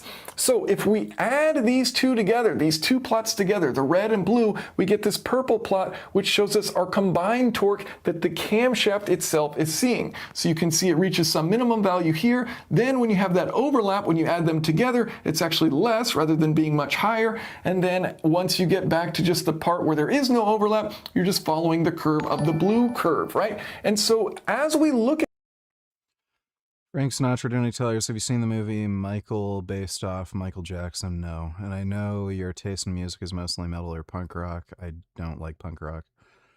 Were you a fan of MJ's music as well? Yes. I am a big fan of his and never believed that the bullshit from the media that he abused children. Much low. Thanks for the donation, dude. Donating to others who's this nerdy seems smart. So as Bill mentioned, I'm a researcher on the Google Brain team, and I'm also an advisor to the Open Philanthropy Project. Got interest or injures someone. Yeah, he's smart. I'm not going to watch the video. Thanks for the donation. Look at this purple curve here. The only thing we care about in terms of this plot right here are these peaks. All right, so if we have an engine where cylinder 2 fires 200 degrees of crank angle rotation after cylinder 1, we know the peak negative torque is going to be this number here, and the peak positive torque is going to be this number here for the intake camshaft. So let's plot this singular point of data on a curve where we're looking at everything from 0 degrees of phase angle separation, meaning cylinders 1 and 2 would fire at the exact same time, versus all the way to 360 degrees of crank angle separation. So cylinder 2 would fire at 360 degrees of crank angle rotation after cylinder 1 fires. So here we're only looking at 200 degrees, so we have this peak number here. That gives us this data point right here, so that minimum torque at that phase angle of separation versus this peak number here will be plotted right there. So we have one number plotted on this curve right here. Let's look at another example. All right, so let's say we have an engine where cylinders 1 and 2 are firing at the exact same time, so there's no separation between them, which means both of these cam lobes are going to be pointed in the exact same direction, which means our lift profiles are just going to be the exact same plot, which means our torque curves are just going to be the exact same thing. So when you add them together, you're effectively doubling these torques, right? So you're going to have a much higher peak in the negative and a much higher peak in the positive. So for 0 degrees of separation between cylinders 1 and 2 firing, we can see we have these two values here for our peaks for the minimum and maximum. We plot those, and that is worst case. This is the worst. You would never want to do this because you're going to have such a huge amount of positive and negative torque there, which you can see. So for this plot, we're simply doing this for every phase angle of separation between 1 and 2 firing from 0 degrees all the way to 360 degrees of crank rotation. Now, just for reference, I'll show the plot that Ducati provided so you can get an idea of the actual numbers. Okay, so we're finally getting into the magic of it. What is this plot showing us? Well, it's showing us the maximum value and the minimum value of torque for a given phase angle separation of combustion between cylinders 1 firing and cylinder 2 firing. And so this distance between the top curve and the bottom curve shows us the amplitude of the valve train's torque oscillation. In other words, if you have a large distance between the positive and the negative, it means you have a lot of torque going one way and then a lot of torque going the other way. So the amplitude of that oscillation within this camshaft is really high. Versus if you have a small distance, that's a good thing, a small distance between the maximum and minimum torques there, you don't have much valve train torque oscillation going through, this camshaft. So you have a lower amplitude of that torque oscillation. That's a good thing. Now, for this plot, there are two critical things to understand. First of all, this plot is for a single cylinder head. So we just looked at an intake camshaft. Of course, you have to combine on that same head. You're going to have an intake and an exhaust camshaft. So that is looking at combined here. And then also, it is looking at desmodromic valves, not springs. So I will oh my goodness. Gum. Oh. I have a sweet little kitty on my lap now. That is nice. This is what I like. Cuddling with a kitty. This is good. show you a plot of what a torque curve looks like. It does not look like the simple torque curve that you see for a valve spring system. Instead, you basically have double the peaks and troughs because you have one cam lobe opening the valve and then you have a separate cam lobe closing that valve. All right, so let's bring this back to our original question. How can we use this plot here to understand how an engine would be able to rev higher? Well, Ducati found that the higher the amplitude of the oscillation of torque within a valve train, the lower the reliability of that engine. So if you can lower this oscillation of torque, you can increase the lift in RPM. Why? Well, because as you start to reach higher and higher RPM, you start to have higher inertia forces, right? So as this valve has to move up and down faster and faster, the inertia forces increase, and thus the amplitude of the torque oscillation increases. So if you start at a lower point, say you start here, that's much lower torque oscillation versus here, then you could use more RPM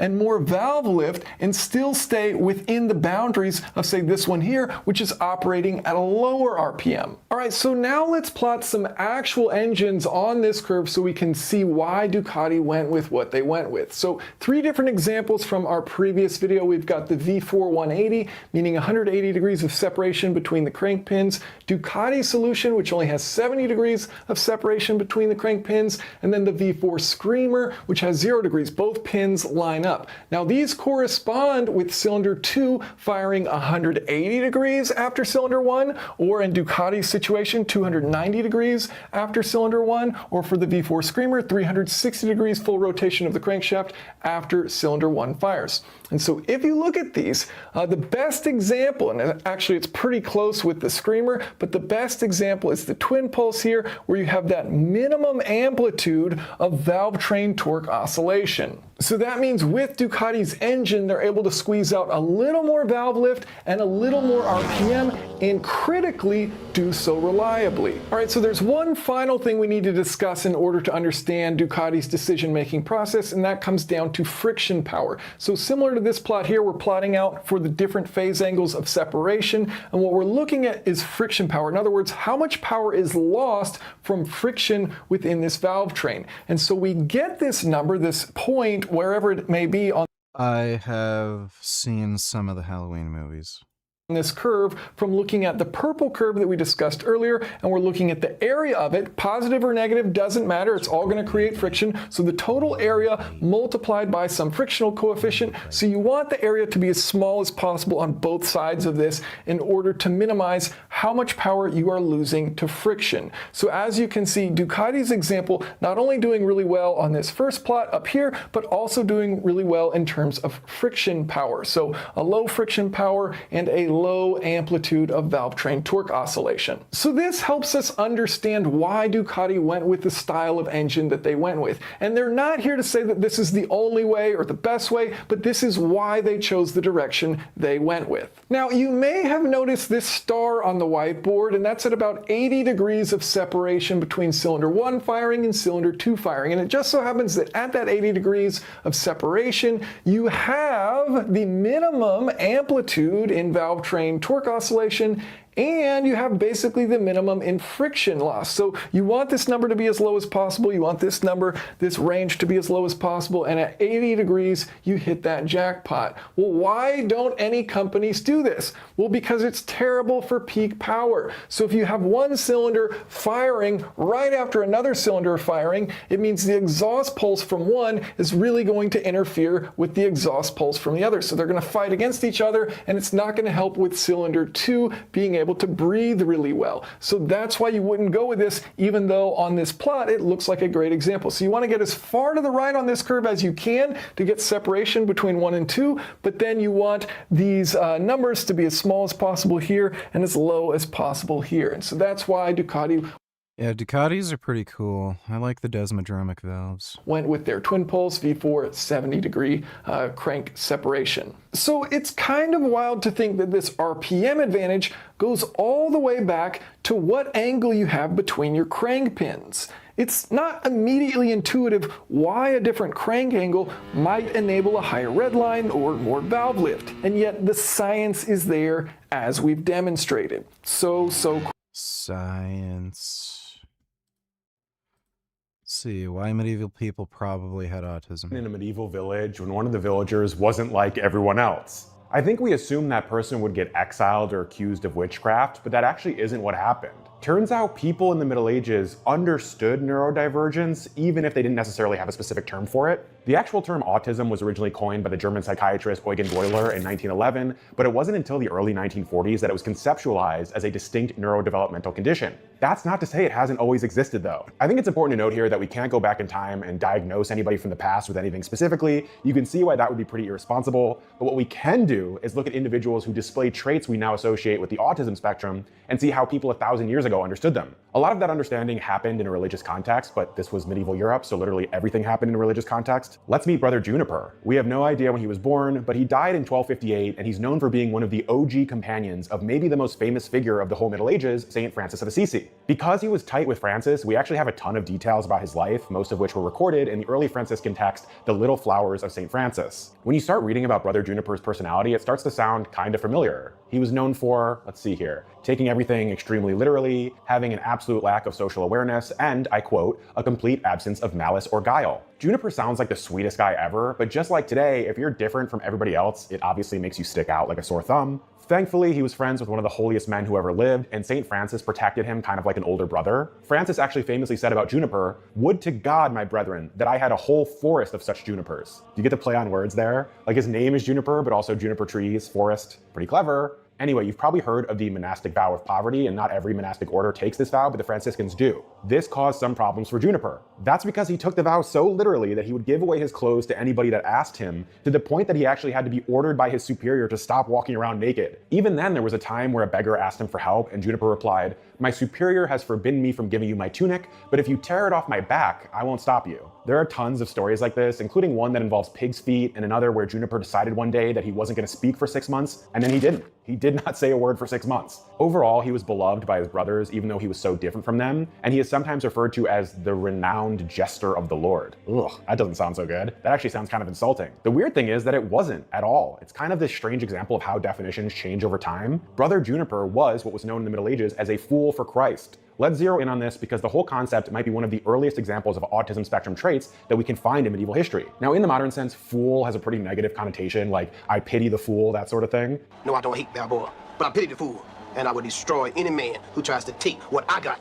But foolishness for Christ in the Middle Ages was different. The idea originally stems from the New Testament, where foolishness is this total rejection of worldly cares and this obsessive desire to imitate Christ. In 1 Corinthians 4:10, St. Paul writes, "We are fools for Christ's sake, but you are wise in Christ. We are weak, but you are strong. You are honorable, but we are despised." So the basic idea is, hey, there's this guy in the village who walks around with no shoes and prays to himself constantly. We might typically think of that behavior as foolish, but he's actually a fool for Christ. So this isn't strange behavior, it's holy behavior. Even then, I don't want to paint an overly rosy picture that holy men who exhibited potentially neurodivergent traits were all venerated or something, because that certainly was not always the case. Before exploring these different medieval life paths, want to unlock your own epic ancestral story for just $19? Use my code MIND19. I partnered with MyHeritage and swabbing my cheek to free trial and free shipping. Let's meet Nicholas the Pilgrim, also known as St. Nicholas of Trani, who was born in Greece in the early 11th century. It was apparent to pretty much everyone that Nicholas was different from birth, and at age 8, he suddenly started repeating the Greek phrase Kyrie eleison over and over again,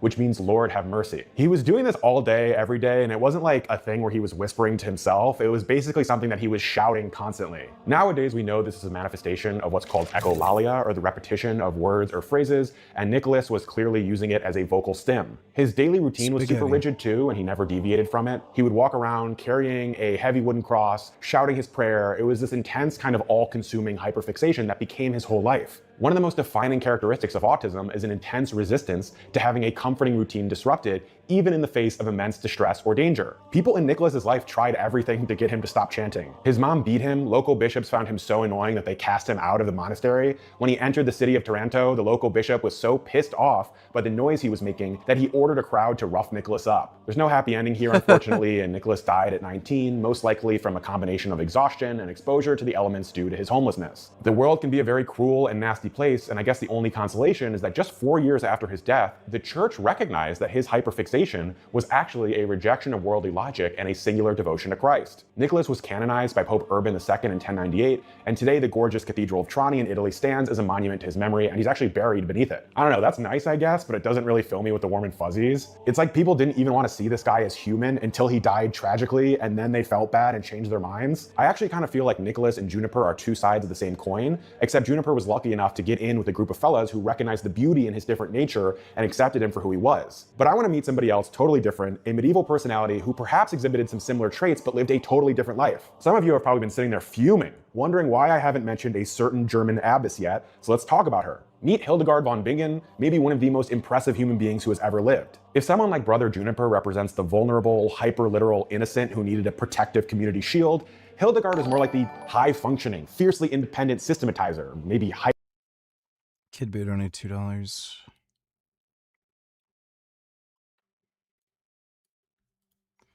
These are just so fucking stupid.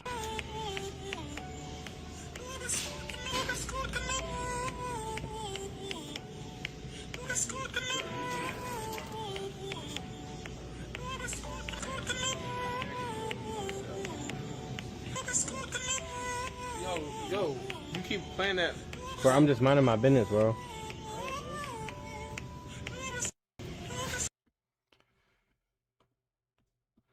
Okay, thanks for the donation. Hyper-systematizer. She was an abbess, a writer, a philosopher, a composer, a mystic, a visionary, a medical practitioner. I mean, literally name a thing, I would bet good money that Hildegard did it and was incredible. Canada did not ban guns. They banned a certain... They just arbitrarily banned a bunch of guns just entirely based on how they look. You can basically get AR-15s here. They're just not AR-15 compatible, but they're the exact same gun. So same firing mechanism, same caliber, same everything. It's fucking stupid. At it. Okay, no, she could not dunk a basketball from the free throw line, but I bet if you gave her a ball in enough time, she would figure out how to do it. Basically, this woman was a neurodivergent powerhouse who bent the entire medieval establishment to her will. Oh, you want an example? How about the fact that she came up with her own language, which is called the lingua ignota, Latin for unknown language. Just the language itself wasn't impressive enough, so she also invented a completely custom 23-letter alphabet. No, it wasn't just random gibberish. My parents will have to confirm, but I'm pretty sure I tried to come up with my own version of Pig Latin as a kid, and it was just total nonsense. Not for Hildegard. This was a structured, secret glossary of over 1,000 words, most of which were related to medical or religious or sometimes even botanical terms. The modern definition of her would be a conlanger or a constructed language creator, which is basically an exhibition of deep hyperfixation on linguistic classification and cryptography. Did I mention that she experienced synesthesia? Yeah, she was famous during her lifetime for these intense visions she had, but unlike other medieval mystics, the visions didn't happen while she was asleep and dreaming or after she had worked herself into a sort of trance state. They actually happened while she was wide awake. It's difficult to understand exactly what she was experiencing, but Hildegard describes the visions as this kind of overwhelming, brilliant blast of sensory input that she called the living light. From what she wrote, it seems like her mind kind of cross-wired these intense sensory experiences with the complex theological and scientific concepts that were bouncing around in her head all day. I mean, this was a woman who literally wrote music where the structural geometry of the universe matched the literal intervals of the chords. This highly visual, but also highly organized way of thinking, like, I don't know, mapping the entire cosmos into interconnected geometric diagrams, is incredibly common among visual thinkers on the spectrum, usually those who exhibit the autistic genius profile. Now, Hildegard was of course a woman living in the Middle Ages, so at first the fellas tried to box her in. The medieval establishment was a little put off by all this, but the trick was to present your cognitive differences as a direct, unmediated transmission from God, basically to put a label on it before other people could accuse you of being crazy or demon-possessed or something. This is exactly what Hildegard did, and so instead of treating her with pity or being afraid of her, the medieval community treated her with this immense awe and even kind of like a political deference. Pope Eugenius III actually read her writings out loud to a synod of bishops and gave her official papal approval for everything she was getting up to. For those not well versed in medieval Catholicism, once you got papal approval, you were untouchable. Hildegard had arrived, baby, and she had more than a few things she wanted to get done. So she founded not one, but 2 independent convents. She went on a massive public preaching tour across Germany. She wrote letters to emperors, most famously to Frederick Barbarossa, and also to popes, and in the letters she would scold them for their bad behavior. So I guess if we take a step back, what we're seeing here is that the medieval approach to neurodivergent traits wasn't really a one-size-fits-all model. It kind of depended on the individual. If you were more of a natural fool, you might get treated with lighthearted indulgence, or you might get beat up. If your unique brain structure manifested as a systematic, hyper-productive genius, medieval society wouldn't just accommodate you, you would be elevated to the absolute highest tiers of spiritual and intellectual authority. Maybe you've also heard of Bernard of Clairvaux, more commonly known as Saint Bernard. I'm so deep off in medieval history at this point that I sometimes can't tell if certain people... This cat is such a baby. Look at him. Oh, he's squished up against me. This is my baby. He's a really big baby. He's so big. He's the biggest kitty I've ever had. Oh my goodness. He's a big, beautiful baby. I love this big baby. Yeah, you're so sweet, Gum Gum. Oh, I love you. This is the best kitty. Oh, just look at him. I love you so much. Oh, I love you so much. Such a good, silly baby. He's a really good kitty. Kid Boo donated $2.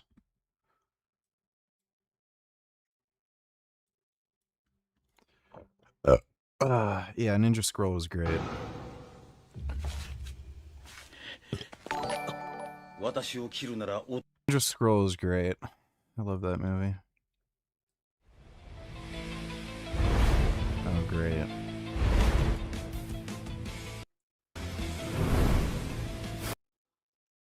Luigi, what's wrong? I'm right over here. I don't know why I wouldn't just play Dragon Ball. Yeah, this looks terrible. Thanks for the donation, Kid Boo. Kid Boo donated $2. Oh wait, did I already watch that one? Yeah. JP donated $2.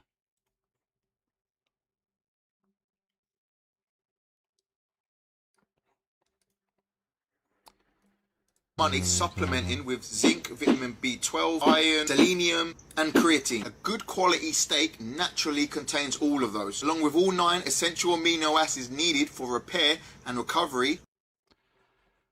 Great. Retard. I get it.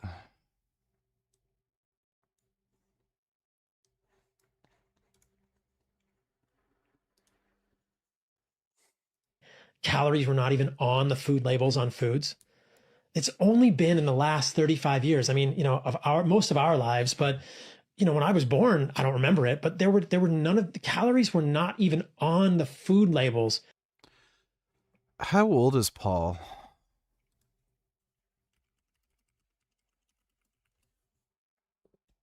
$49. I'm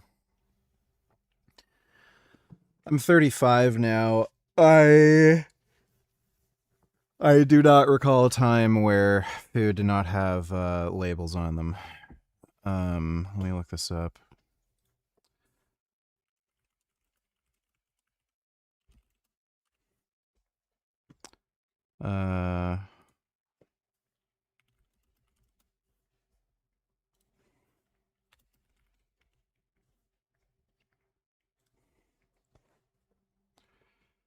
Food labeling in the United States began in 1913 with mandatory net weight labels, but the modern nutrition facts panel, familiar to shoppers today, was mandated by the 1990 Nutrition Labeling and Education Act, began appearing on most foods in 1994. Okay, so that would explain, because I was born in 91. Before 1990. I know a lot of your listeners might not have even been born before 1990, but like that's crazy to me. This is not like, it's not intrinsic to a food. You have an apple, you have a banana, you have a piece of steak, and you have, a processed bag of Doritos. Like the idea that those all have calories is a very recent invention. You know that, but no, they all have calories. That's not apples and bananas had calories before 1990. A fucking retard. Thanks for the donation, dude. Are just household names to me, or if everyone knows them, but anyway, Saint Bernard. Basically, through pure force of personality, he rose from leadership of a small French monastery to the Catholic conscience of medieval Europe in the 12th century. He was this larger-than-life figure who, just like Hildegard, became an advisor to popes and kings and one of the most significant religious figures of the entire Middle Ages. He also preached and supported the disastrous Second Crusade, but it says something about how elevated his status was that even a catastrophe like that didn't really put a dent in his public sway. Bernard also displayed behaviors that we would today label as profound sensory detachment and monomaniacal hyperfixation, and also, just like Hildegard, he turned these into his superpowers. There was the so-called Lake Geneva incident, where Bernard spent an entire day riding a horse along the shores of Lake Geneva with a group of companions. I've never been to Lake Geneva, but if you look at pictures, it is massive, it's stunning, and most importantly, it seems pretty impossible to miss. That evening, when his traveling companions started discussing the beauty of the lake that they had spent the whole day riding next to, Bernard looked at them in total confusion and asked, "What lake?" A chronicler also once noted that he lived in a monastic cell for over a year and couldn't remember if the ceiling was vaulted or flat or whether the room even had windows. He basically didn't process physical environments if they didn't align with his internal focus. Bernard also struggled a lot with sensory overload, to the point that he overhauled the whole monastic system as part of his need for sensory minimalism. At the time, the dominant monastic order was Cluny, which was all about massive, ornate churches filled with stained glass, gold statues, intricate stone carvings, really loud, complex music, the whole kit and caboodle. To Bernard, or anyone with sensory difficulties, it was kind of a complete nightmare. So he championed the Cistercian order, which stripped all of that stuff away. He banned stained glass and statues and made sure the churches were all about plain walls and absolute silence. Now, Bernard had other theological reasons for this as well, and the changes in Catholicism that happened throughout the 11th and 12th century are a fascinating story for another video. But anyway, now in the 21st century, we recognize autism and neurodivergent traits, and we definitely have a broader communal awareness of what it all is. But what about 1,000 years ago? I'm so glad you asked. The Middle Ages were weirdly progressive in some ways, and if you look through contemporary chronicles, you can find some remarkably compassionate, systemic frameworks for handling what we would now call neurodivergence. Let's talk about the town of Geel, you know, the 13th century community care haven. It's definitely not the first thing you think of when you hear the word medieval, but maybe it should be. And somebody's dog is going crazy. I think having a dog in an apartment complex is cruel. Like, these are studio apartments. Dogs need a backyard. Anyway. Geel was a town in modern-day Belgium, and it was basically the gold standard for community-based care in the 1200s. According to local history, and my Catholics out there are probably already familiar with this, an Irish princess named Dymphna was murdered there by her crazy dad, and her burial site became associated with miraculous healing of madness and pretty much any other cognitive conditions. Nowadays, Saint Dymphna is the patron saint of everything related to mental health, and I think we need her intercession now more than ever. Anyway, this holy history turned Geel into a pilgrimage site, and pilgrims from all over Europe flooded to this tiny village that was pretty soon completely overwhelmed. In response, the local church, aptly named St. Dymphna's Church, had to build a room to house all of these people, but even that filled up super quickly and there were still more people coming. But the good folks of Geel, instead of just turning away all the surplus pilgrims, actually absorbed them into their homes. Wow, I mean, these folks were the Geel deal. This was true Christianity on display. Over the course of a few years, there was a boarder system that developed, and local farming families took these pilgrims in as boarders or foster family members. Now keep in mind the kind of people that would be making a pilgrimage to St. Dymphna's Church. These were people who were suffering from some kind of mental or emotional condition, whether it was autism or something else. The families who took them in allowed them to live and eat and work alongside the members of the household. Some written accounts record that if a boarder started shouting unprovoked, like a Nicholas of Trani situation, or exhibited repetitive behaviors or self-isolated, the community's explicit policy was to ignore the strange behavior whenever possible and give as much leeway as they could for what they called impairments. This system passed down through generations of Geel citizens, and it was so successful that it actually survived the Middle Ages entirely intact. It transitioned into a modernized version with psychiatric backing in the 19th century and remains an active, internationally praised model of care today. Maybe there's a lesson we can learn from the citizens of Geel about compassion and open-mindedness. But let's put the finishing touches in this medieval masterpiece. As always, we've got to challenge our chronological snobbery. No, people in the Middle Ages didn't have terms like autism or echolalia. But just look at the village of Geel that did a better job of organically absorbing and protecting their neurodivergent neighbors than most modern industrial societies. Also, before modern capitalism, a person's value wasn't entirely tethered to their efficiency at their 9-to-5 job or whatever corporate social script they're supposed to be following. Medieval society accommodated the brain to fit the environment instead of forcing the brain to bend to the machine. Also, the spectrum existed then just like it exists now. Neurodivergence in the Middle Ages isn't just one thing we can point to and say, see, you have the vulnerable ones like Brother Juniper, the hyper-focused forces of personality like Bernard of Clairvaux, and then the incredible genius visionary polymaths like Hildegard. Because there are tons of others that have been lost to time. Basically what I want to say is that neurology is ancient, our brains are basically the same as they were then, and only our cultural coping mechanisms have changed. There's something to be said for radical acceptance and structural protection. But what do you think? Did the Middle Ages have better cultural coping mechanisms for neurodivergence than we do? Probably not. Probably like burnt them at the stake here and there.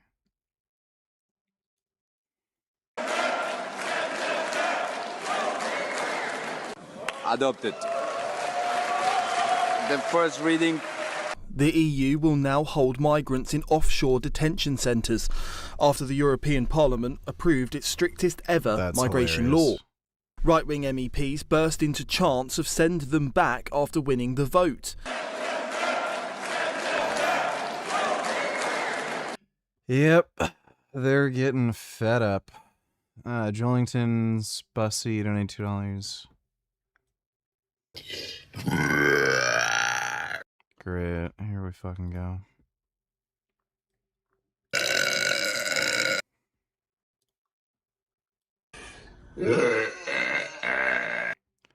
They're all disgusting. That's nice. Thanks for the donation. Adopted. The first reading. The deportation hubs will allow the EU to detain migrants with no right to be in the EU for an indefinite period, or until they can be returned to their home country.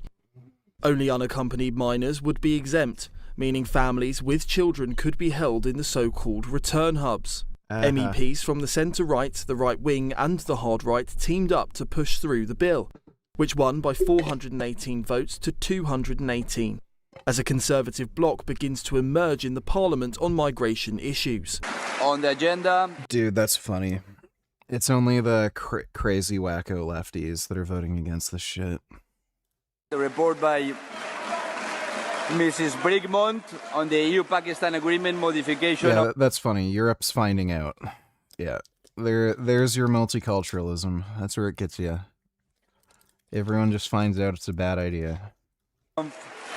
Concessions on tariff rate quotes. Vote on consent by roll call vote. The vote is open.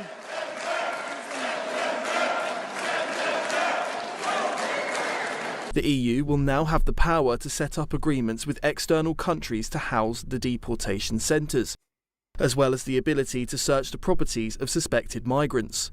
A key provision, in theory, allows the bloc to deport migrants while their appeals are ongoing, ending the current system where deportations are automatically halted while an appeal goes through. However, courts will retain the ability to do this on individual cases. Migrants can now be detained before deportation for up to 2 years, up from the current 6 months, and for an unlimited time period for those considered a security risk. Entry bans will be toughened, up from 5 to 10 years for those entering the EU illegally, with the possibility of a lifetime ban for those considered a security risk. Socialists and left-wing parties could be heard shouting "Shame on you" as MEPs celebrated their win.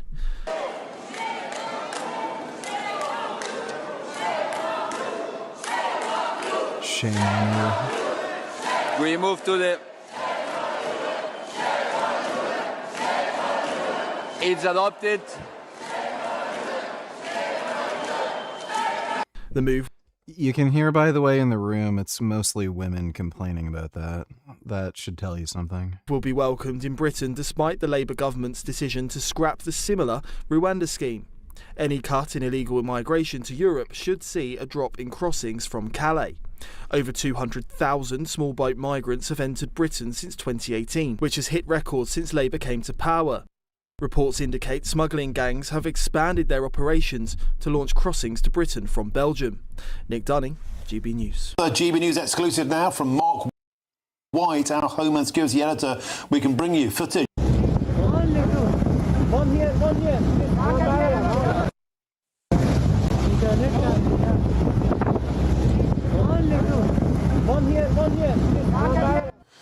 So you can see there brazenly, that is the French authorities throwing life jackets to illegal immigrants mid-channel. You might say that's a humanitarian act, but it's also, some might say, aiding and abetting the illegal crossings. This comes, of course, as criminal gangs sent hundreds of illegal migrants on a dangerous 22-hour crossing overnight. We can see, however, that today some French police have been attempting to stop migrants trying to board a taxi boat in Burke in northern France, with migrant vessels setting off further along the coastline to escape French authorities. Well, I'm delighted now to be joined by Azir Yousef, the Reform UK Home Affairs spokesman, who joins me. Azir Yousef, thank you for waiting patiently there as Emmanuel Macron survived a press conference with Donald Trump. What are your thoughts on the brazen handing out of life jackets mid-channel by the French authorities?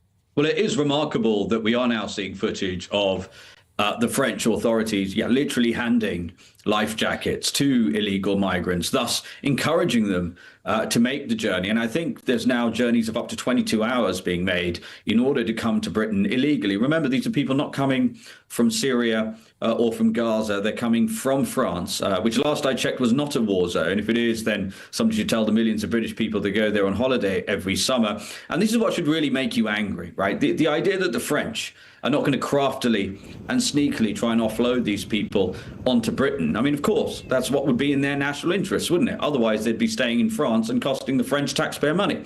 The people to direct your anger toward is our witless and treacherous political leaders who, remember, have paid, the Tory and Labour governments, have paid the French government 700 million quid of your money, your taxpayers' money, to the French government, ostensibly to stop the boats from coming. And not only are they not stopping the boats, they're coming in near record numbers and have been since that deal was struck and all that money keeps getting paid. They are literally encouraging them to make this journey. And this is not news. I mean, do you remember those photos of French border control literally taking photos on their phones as they soar off illegal boats to come to Britain across the channel? So, look, it's about time we had a proper government in this country that's going to stand up for our interests. And, you know, what Reform would do is immediately stop those payments and put in a demand to the French government for a full refund, given they basically made fraudulent misrepresentations and obtained that money through essentially fraudulent means. But again, the frustration and anger you should direct it at our awful political leaders. Firstly, the Tories who created this mess, and now Labour that are accelerating it. So, Yousef, an incredible story in the Telegraph we're seeing here. Serco, of course, that's the government. This just commie fucking brain rot horse shit. Anybody with any sense, would know that's just a bad fucking idea. But, oh no, we need to help all the brown people all over the world and let them in for no reason. Yeah, I like Iron Maiden. Iron Maiden's cool.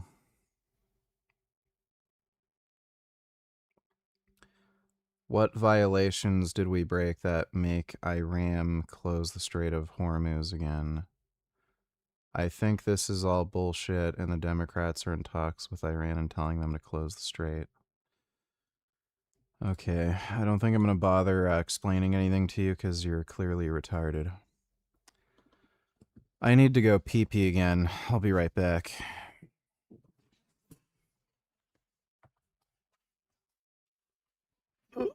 Oh.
damn it.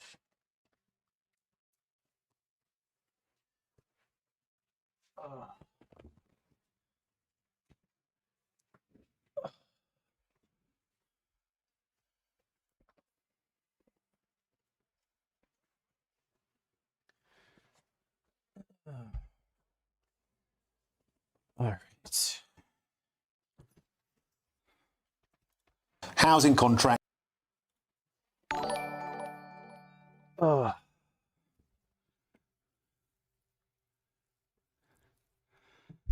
Animal Liberation Donatellers, what do you think? Should we all become certified vegan health coaches in just 7 days? Do you think I can get jacked on a fruitarian diet like Ted Carr?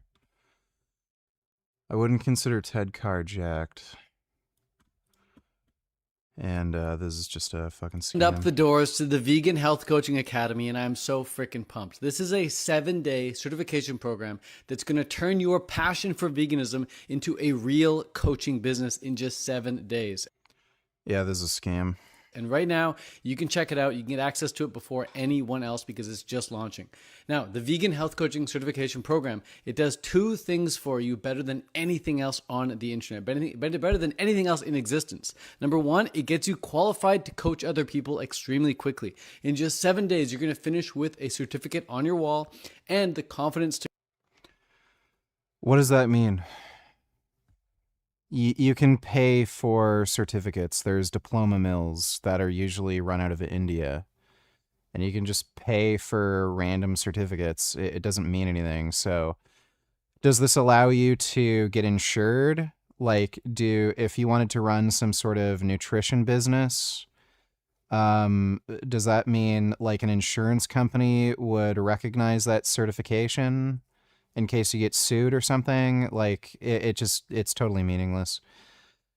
This is just some bullshit so that he can make money. It's just one of these coaching schemes. It's not meant to benefit anybody other than him. To coach other people, even if you've never done this before. And number 2, it's going to get you paying clients fast. You're going to get the exact... That's a cool story. I've heard that shit before. Same 3 steps per day system that I use to get paying clients, and you're going to get my help implementing it so that it actually works for you. Now, right now, extremely discounted early bird rates are available, which means for just $27, you can become a certified vegan health coach.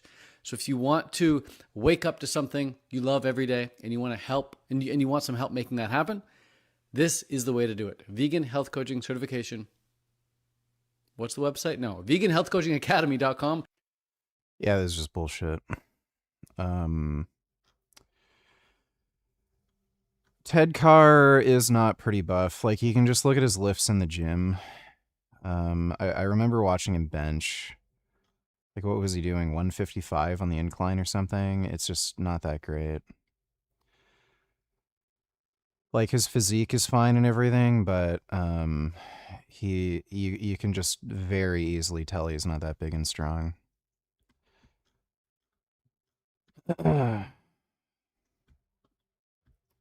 Back to the one that buys up the cheap housing across the nation and puts them into HMOs, illegal immigrants, asylum seekers put into them, is taking you on, saying that they would go against your position of deporting illegal immigrants.